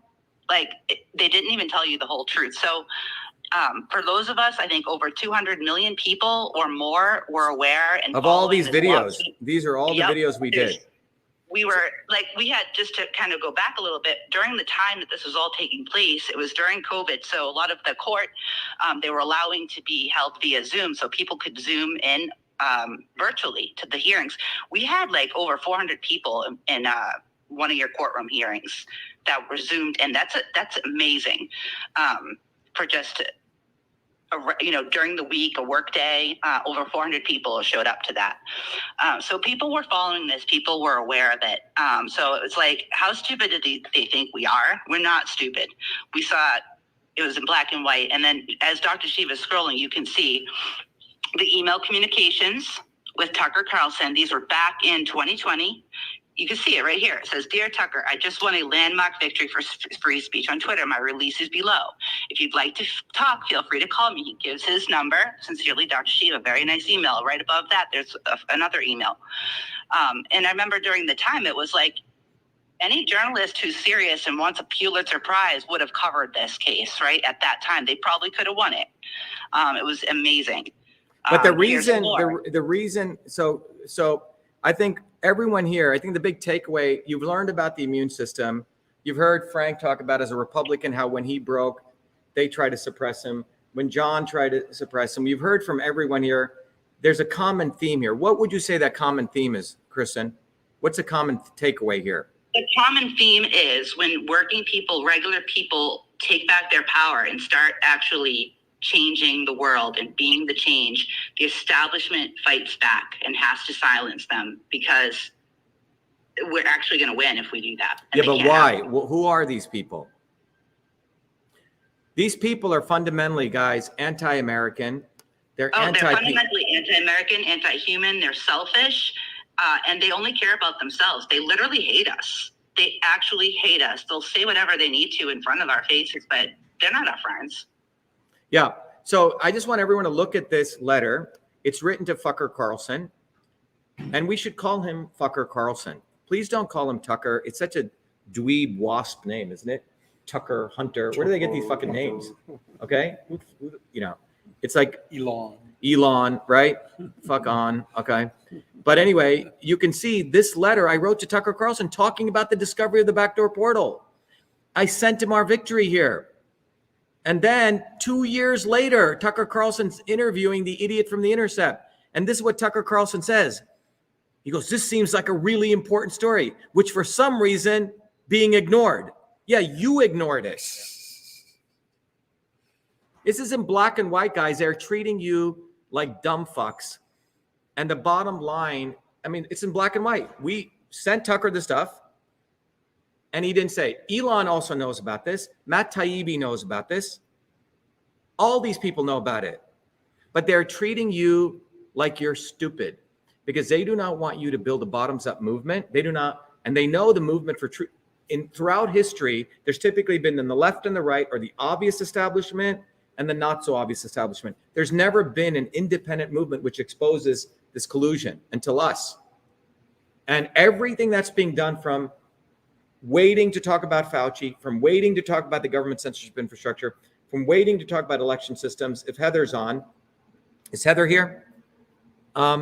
Is because we exposed this way up front, and it was independent. And if any of these grifters had talked about us, all the eyeballs would have come to us. They would have become irrelevant. That is why, ladies and gentlemen, they do not want, I mean, we're here at MIT at 11 p.m. on the ground with our banner doing a protest right here. You won't find them here. You will find Robert Kennedy after 1 million people come up parachuting in on his private jet. Oh, I'm here, Robert Kennedy. Oh my God. And every idiot thinks, oh my God, we need Bobby to build a movement. No, you don't. You don't. In fact, you don't. That's a worse guy you need. It's time we build a bottoms-up movement. It's time that all of you understood that the good news is that we have a movement, okay? That it's taken me 50 years of my life to put together a framework. And that movement, and it's the only thing, the only force on the planet which can heal you at a fundamental level to not follow me, not follow Frank, not follow Jason, but to follow you. This is about you. And our slogan is get educated or be enslaved.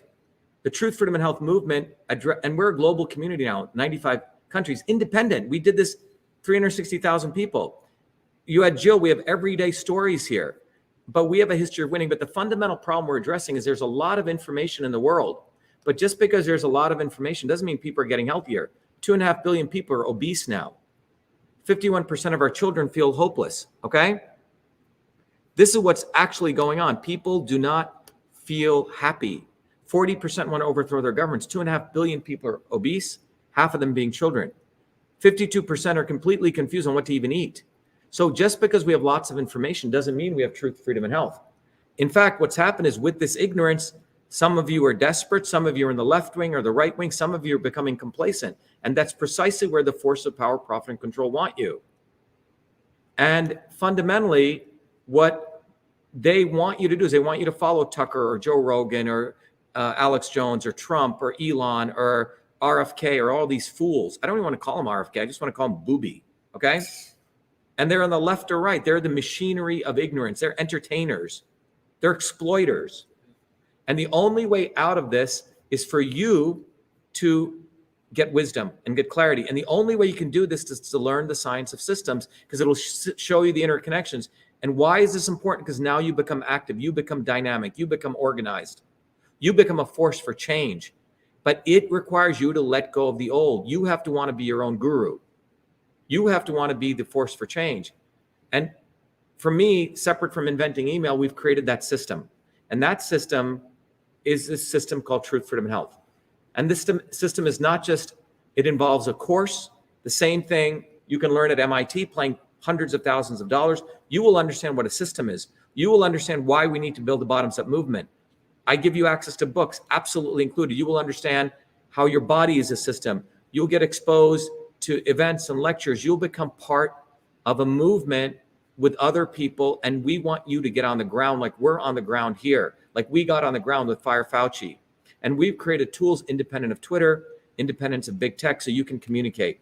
This is a serious movement, and this movement is about one thing. It's about you. It's not about me. It's about you getting off your butts and having to have dignity for yourselves. Let me go to Crystal. Crystal, you wanted to say something about Truth, Freedom, and Health. Go ahead, Crystal. Yeah, thank you for hosting this, Dr. Shiva, and letting everybody chime in where we can. Really, the only way out of this nightmare from all these politicians, celebrities, grifters, influencers, whatever they want to call themselves, is through this Truth, Freedom, Health movement. And the grifters don't want us growing a bottoms-up movement. It's already built, and it's built and consists of everyday people who don't have, mainstream media ties or even alternative media ties. And they don't want people to know about the Truth, Freedom, Health movement because they are selfish. They're anti-human.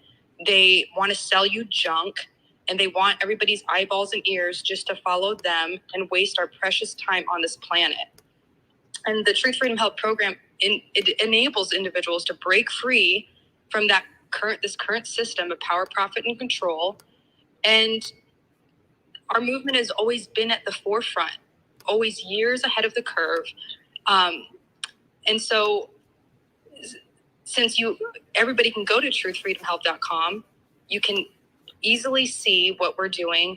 Dr. Shiva has gone through some of that just now.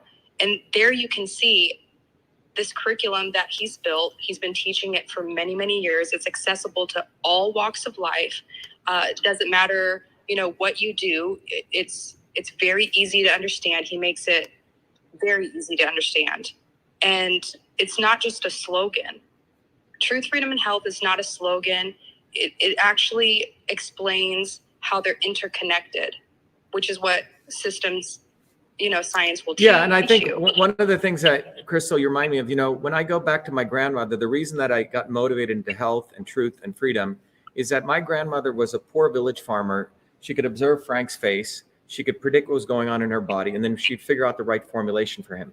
And that system of medicine was called Siddha or Ayurveda. And in that ancient system of medicine, they used 3 parameters. And the parameters were called Vata, Pitta, and Kapha. Okay? Vata, Pitta, and Kapha. Very interesting terms. Now, if the average MIT person hears about this, they say, oh, this sounds like some woo-woo shit, just garbage medicine. Okay? Well, what I learned was after I finished my PhD at MIT, I went back to India. I found out that Vata, Pitta, and Kapha, because my grandmother would figure out your body, and then different foods increase Vata or lower Vata. Other foods increase Pitta or lower Pitta, and other foods increase Kapha, reduce Kapha. Other exercises do that, right? And so the ancient healer would look at your body and figure out what was right for you. Now, what I learned at MIT was in the engineering world, we call things movement, we call it transport, we call things in engineering conversion, we call it the conversion process, and we call the process storage, transport, conversion, storage. When I went back to India on my Fulbright, I found out that transport, conversion, storage are Vata, Pitta, and Kapha. So think about what I discovered, that the ancient systems of Indian medicine are actually engineering science. And then when you look at truth, freedom, and health, freedom is the movement of information, matter, and energy, like Vata or transport. Kapha is a storage aspect, which is no different than your health supporting you, no different than Kapha. And then conversion is the aspect of taking ideas, all sorts of ideas, and converting them to truth, which is why freedom is important, so we can all have ideas. This is why it's ridiculous that we got when we had 12,000 people on, were thrown off because we're exposing these people. So that's why we've created our own infrastructure. But the bottom line is we have created, number one, a scientific framework for all of you, because without the science, you'll follow these dumbasses all day long. You won't know why. You'll say, well, Robert Kennedy says some good shit. Tucker says some good stuff. Yeah, an idiot could say some good stuff. But when did they say it? Right. When matters. When matters, okay? So it's important. Doctor, even the Nadi science, can you explain the Nadi science? Remember the Ayurveda Nadi science?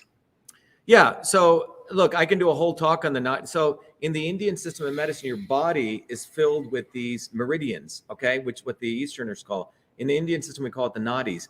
The nadis ultimately cross over into what are called the chakra systems. What I discovered in my research in a book I'm writing, the crossover points are actually fascial crossover points. So when we take an engineering approach and we take an Eastern approach and we take a systems approach, we find a lot of value in these ancient systems of medicine. And Frank, maybe you can just move that thing so everyone can see. If you two guys can go move that. So as we close this meeting tonight, I want to take a few other people, okay? Is that just move it over and then move it side to side. You know, we came here to the Bill Gates building. Bill Gates wants to go, just move it over to the left a little bit. Go over that way. Go over that way. No, the other way. Other way, guys. Other way. Just move it to the right. Yeah. So this is called the Bill Gates building where I'm at. Stop right there. Okay. Stop right there. And Bill Gates is a white supremacist. He's a racist. He's an obvious one, same as Fauci, because they don't want anyone to talk about indigenous medicines. They don't want you to talk about sunshine. They don't want you to talk about other things you can do to boost the immune system. They want to subjugate white, black, everyone. And so when we came here this evening as a sign of protest, okay? Yeah, so let's call out this idiot, Chris Murphy. Shiva's grifting here, is calling everyone grifters. No, you're a fucking idiot, Chris, because you don't have the brains to understand anything about what is a grifter. We've been talking about this from day one. So clearly you're being paid by some fool. So you don't even deserve to be part of here. Okay. So this is the kind of nonsense we have. And these are the kind of people that are part of not only sheep, but they're actually part of the intelligence network. So off. I'm going to exercise my First Amendment rights. So you have people who don't understand a grifter and the establishment and the real agents of change. We're the real agents of change. And we will be highly critical of all of these grifters. And it's time that you do also. We are very critical. We're not going to say, oh, Robert Kennedy says some good stuff. No. He waited until October to do a Fire Fauci thing. And then he made money off of his book, just as Pfizer was making $80 billion. Okay? So that's what we need to do. We need to all get smart. We need to expose these grifters, but we need to build a bottoms-up movement. And so in commemoration of that bottoms-up movement, that's why, Ken, hey guys, that's why we renamed the building Truth, Freedom, and Health. So when we started this thing, we came down here, we created our own sign, and we are declaring this building the Truth, Freedom, and Health building. Okay? So Snake says he's going to actively expose and destroy grifters. Great. Okay? Awesome. All right. So all these idiots like this guy, Chris, whatever his name was, these are the people who are part of the intelligence network. And let me finish by saying this. It is the intelligence agencies who have figured out how to conceal the truth, how to delay the truth. And whether it's Robert Kennedy, Tucker Carlson, Joe Rogan, who else? Go down the list, John. Tim Pool. All of these people are part of the intelligence network. They actively do this. They know what they're doing. They actively know what they're doing, everyone. All roads lead to Babylon. All roads lead to Babylon. Okay. Well, all roads of profit and control, Chris. There is a road of truth, freedom, and health. Okay. So we're not here to give you some downtrodden thing to saying everything's fucked. We're telling you that everything is not fucked because our movement exists. You exist. We've had people on this call now for 3 hours, 650, 750 people across all media. Now there are 1,000 people on Twitter Spaces, right? People are ready. And by the way, the establishment has a whole inventory has a whole inventory of grifters. Tulsi Gabbard is the next big grifter that Trump may even make as his VP candidate, because they know people are breaking from the left and the right. They actually see that. So they're going to act like they're independent, but they're not independent, everyone. They're part of the establishment. This is why we need to mobilize the movement and grow the movement for truth, freedom, and health globally. It is the only force that can defeat the establishment. It's the only force, period. And I say this with all humility. And today is a big victory for us because Bill Gates, the billionaire, got scared of us. We went to his building. He couldn't face an MIT PhD. He couldn't face the people of Massachusetts. He couldn't face the people of the world. He couldn't face everyday working people who've been sitting here for 3 hours waiting for him because he doesn't give a damn about the truth. And on top of it, you saw how the grifters did it. The grifters were running their own thing, right? Praising Robert Kennedy. Yep. That's what they needed to do, because they knew our movement is happening. So what they're going to do is they're going to try to beef up their grifters. And the grifters and the establishment are one. Remember that. The grifters and the establishment are one. So can you guys come back here? So let's just, is there anyone else we need to, Heather, do you want to? Can I ask? No, wait. Can you, Suresh, can you just, let me just, got that. All right. Let me go over to Heather. Heather has been waiting patiently. Go ahead, Heather. Heather, I think you, go ahead. Gal, thanks for having me, Dr. Shiva. I really appreciate what you're doing tonight. I'm here to talk a little bit about election integrity. As many of you know, Dr. Shiva ran for Senate in Massachusetts, and in this federal election, the ballots from this election were deleted or destroyed despite a law, 52 USC 20701, if I'm correct, that all records in connection with federal elections must be preserved for 22 months. So this exposed the acts of a government official that affected a federal election. The elections officials have their own interests in mind, not their constituents. So what does that tell you? It also brought into so many questions about the chain of custody and how could the ballot images be deleted if they are to be maintained? Is there a backup? Who's in charge? Where do the ballots go?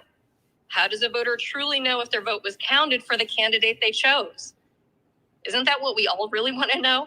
And why is the process not clear to all of the election clerks? What kind of standards are in place?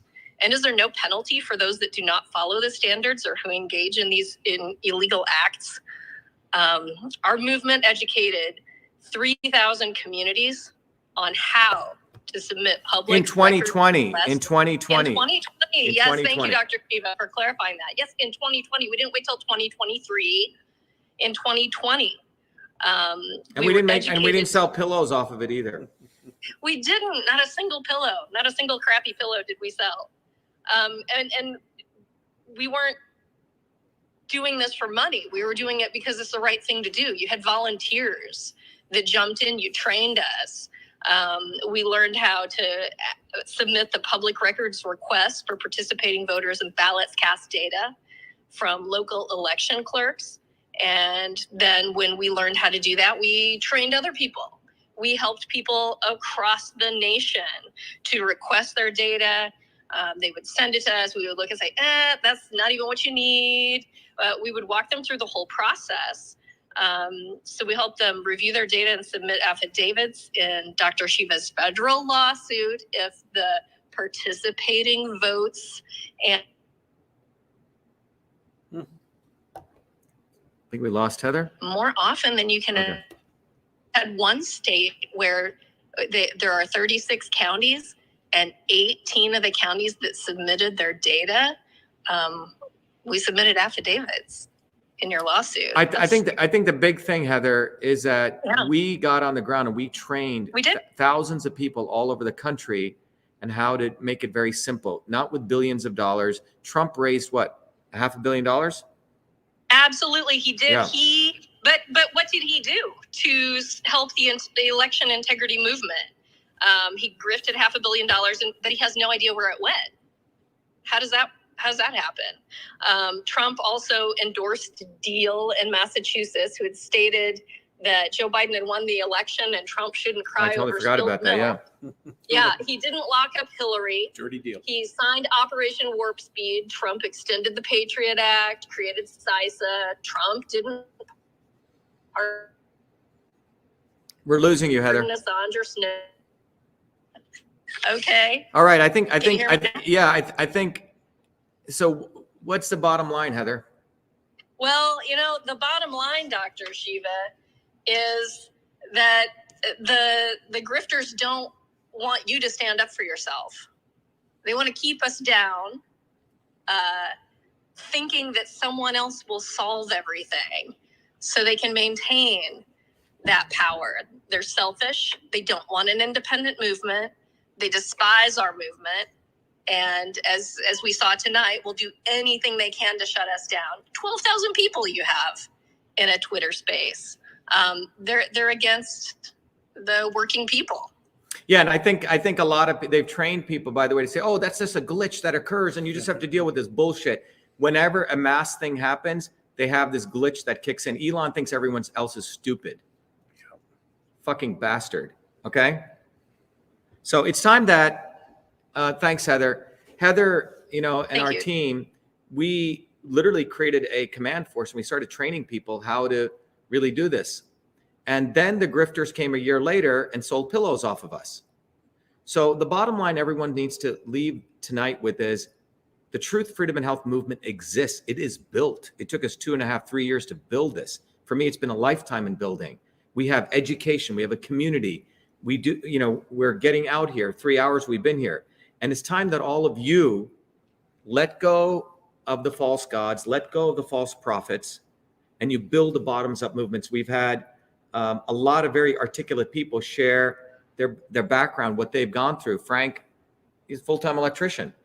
He's been on the ground putting up signs in the cold. I've been out there with Frank. So any Trumper out there, oh, you can't say stuff against Trump. Well, this guy put like 10,000 signs out for Trump, okay? I put out signs for Trump. I gave him money. A lot of you were misled by Robert Kennedy. There's a lot of Democrats who follow Bernie Sanders. There's people who think Tucker Carlson's actually telling truth. He's an entertainer, for God's sake.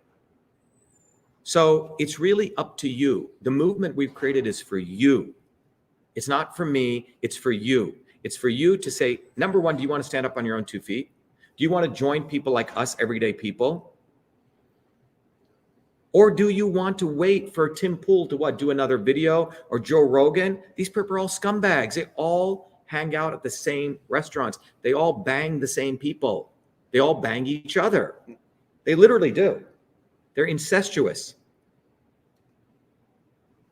So we hope this has been valuable. What have we covered today? Number one, we covered the immune system. Number two, we said we need to go beyond vax and anti-vax. Number three, we have a huge victory today because we're here at Bill Gates' building and we've covered up his sign and no one dare do anything. And we've been here for 4 hours now and Bill Gates didn't show up.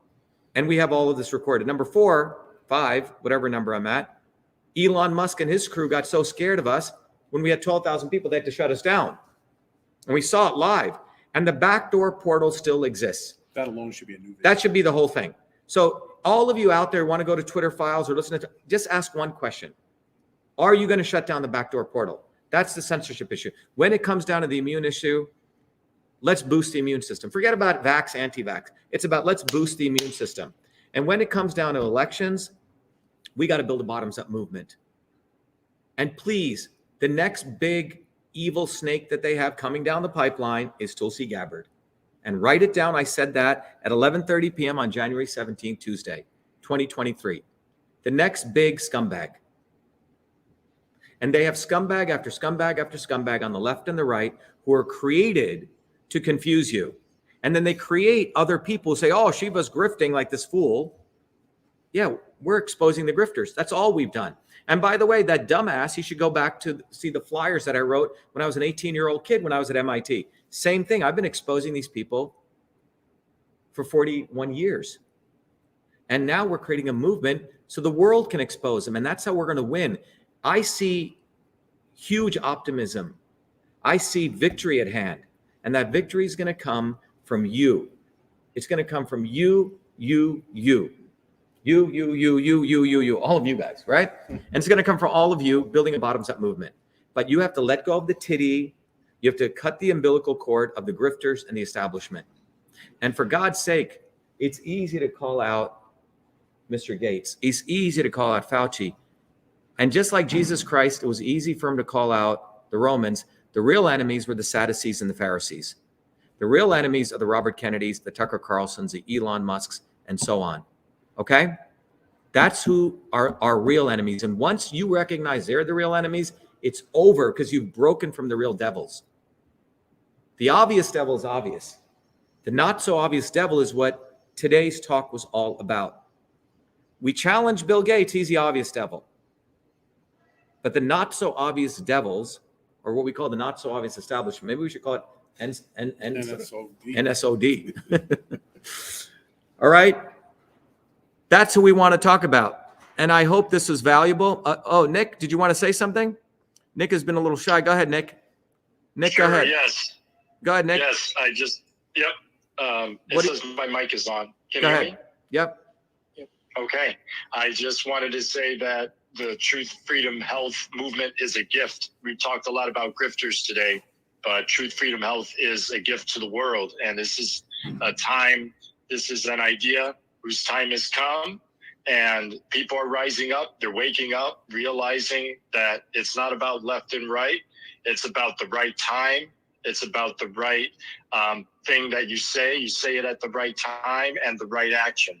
And that's what I'm learning as a Truth, Freedom, Health warrior myself. And it's so good to be here. This is a victory tonight, talking about this movement, how it's growing, how it's already built, and how no one can tear it down. That's the thing. Bill Gates didn't show up. That's not. It's a victory. That doesn't really matter. No, it's All a the victory people for are here. it's a victory for us. We chased Bill Gates out of MIT. We put up a Truth, Freedom, and Health sign. That's a victory. We have to start recognizing the victories we have.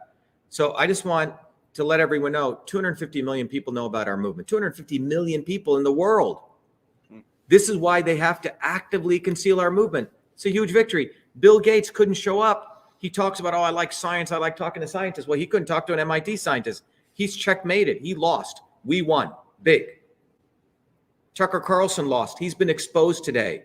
All of you who saw it today, we have the documents. We sent him the email. The motherfucker didn't do shit. Robert Kennedy's been exposed today. I'm vaccine. I'm pro-vaccine. I want to vaccinate everyone. I think, John, should we play that again? Sure.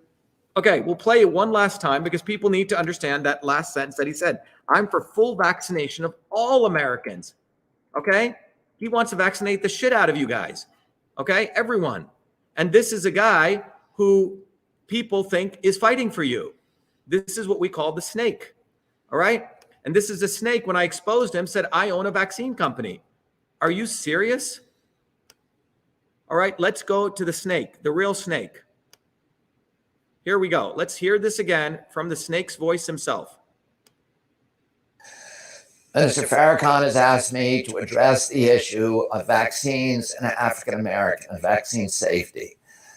I want to start out by saying this, and I want to say it emphatically. I am pro-vaccine. I have always been fiercely pro-vaccine. I had all 6 of my children vaccinated, and I believe that we ought to have policies that encourage full vaccination for all Americans. Let's repeat that again. Vaccinated, and I believe that we ought to have policies that encourage full vaccination for all Americans. All right. So it sounds like he's vax injured. Doesn't matter what the hell he is. You know, even after he played that, well, did you edit that video? No, there's not edited. It's actually what he said. Is this a deep fake? So no, it's not a deep fake. Chrissy Lee, wake the fuck up. Okay. Sorry. I have to use hard language because I see so many people being misled. And don't be, especially many good mothers are being misled by this motherfucker. Okay. It's true. All right. Dr. Shiva, can I just say anybody who wants to make excuses after listening to that, they're really asleep. They're lying to themselves. Anybody who says that they're emphatically pro-vaccine and that they want policy for all Americans to be vaccinated and think that's your fighter, you can have him. Because I don't want him fighting for me. Right. I don't see why anybody would want someone like that leading any medical freedom movement anywhere. It's ridiculous. Well, I think, Crystal, you also shared he has no dignity for women. Nope. And you can hear over and over again. By the way, well, he's in Epstein's Black Book. Yeah, he's in Epstein's Black Book.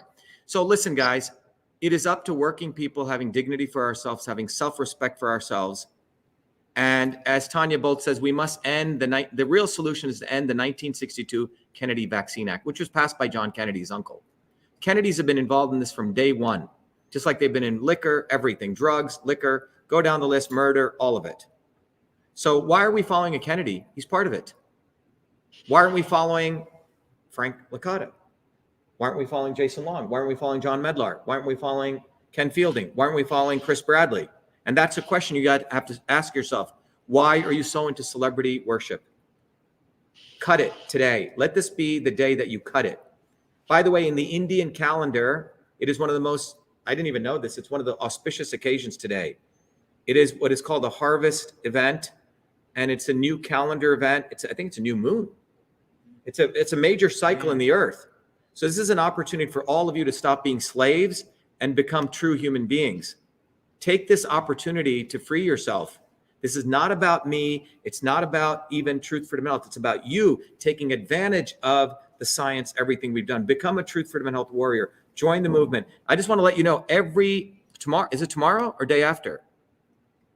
Tomorrow, every day, so we have a orientation tomorrow, 11 a.m. and 8 p.m. Go to vashiva.com/orientation. Again, go to VAShiva. I'll leave this up here.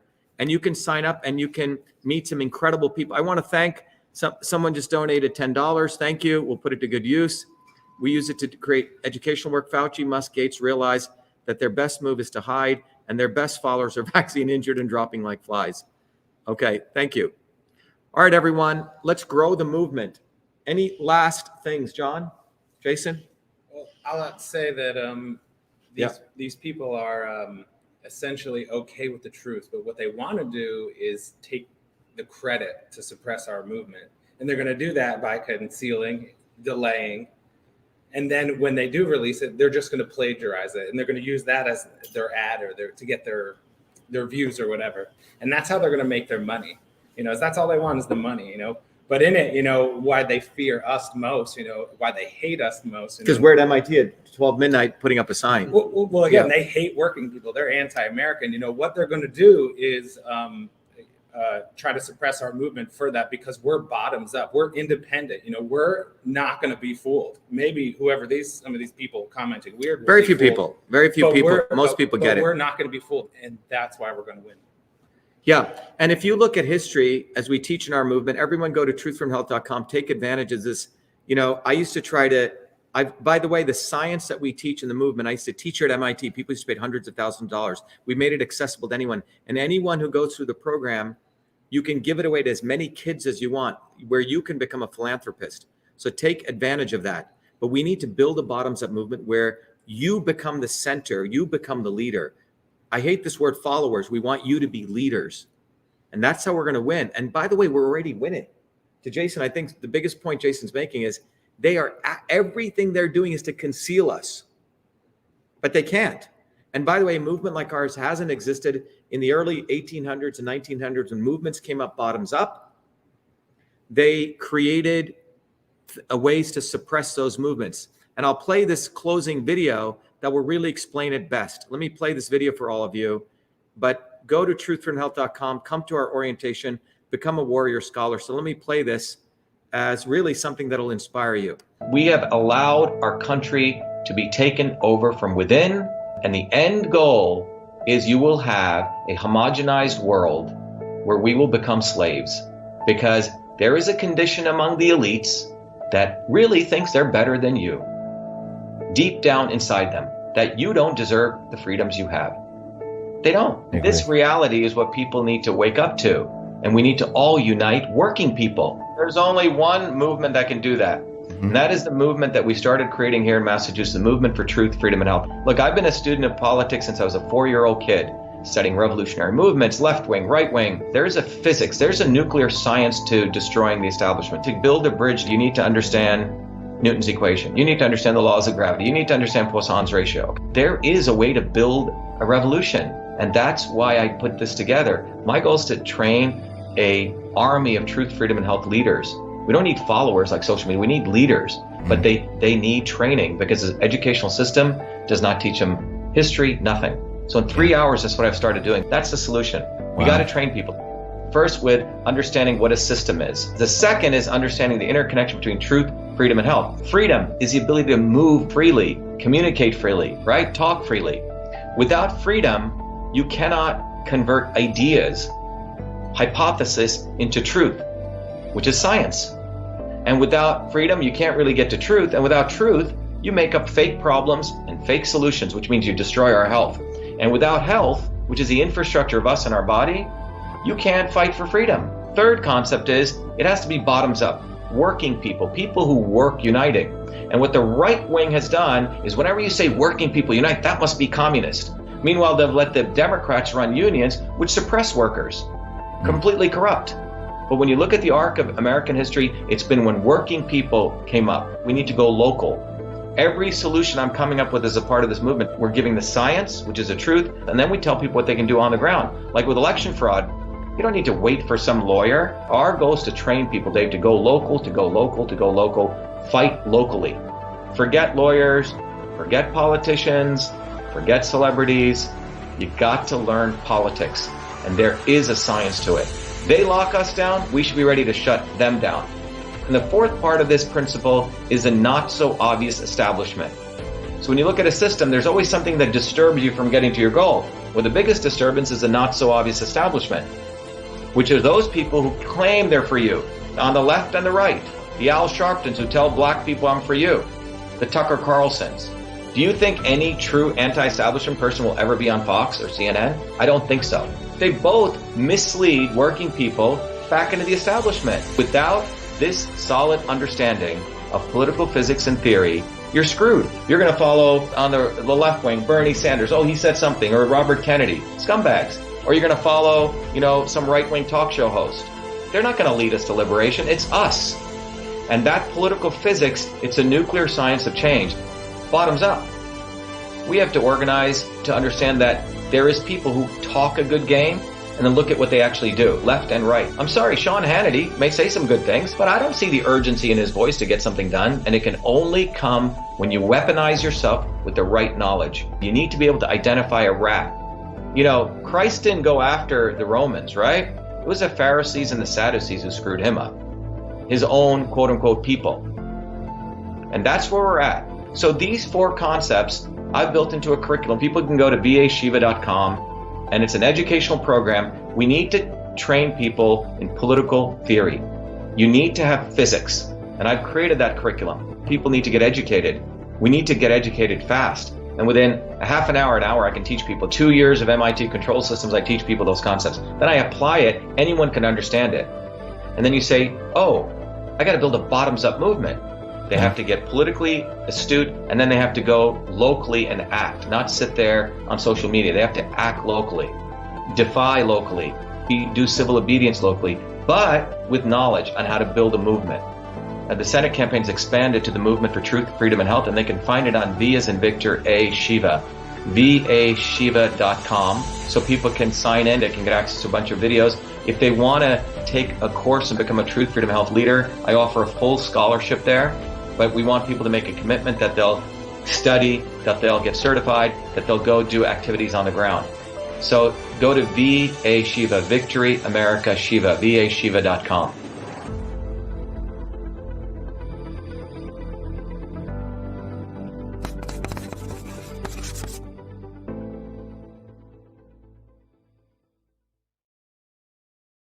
Valuable as it was for me in sharing all of this, and everyone here, I want to thank Frank and all the different speakers who were here and all of you for attending. But please come to the orientation, go to truthfreedomhealth.com, but recognize the only way out is our movement bottoms up. And if anything, you've learned that the grifters are the other face of the establishment. you know, for every Bill Gates, there's a Robert Kennedy. For every Anthony Fauci, there's a Tucker Carlson. And both are the enemies of people, and we need to build a bottoms-up movement.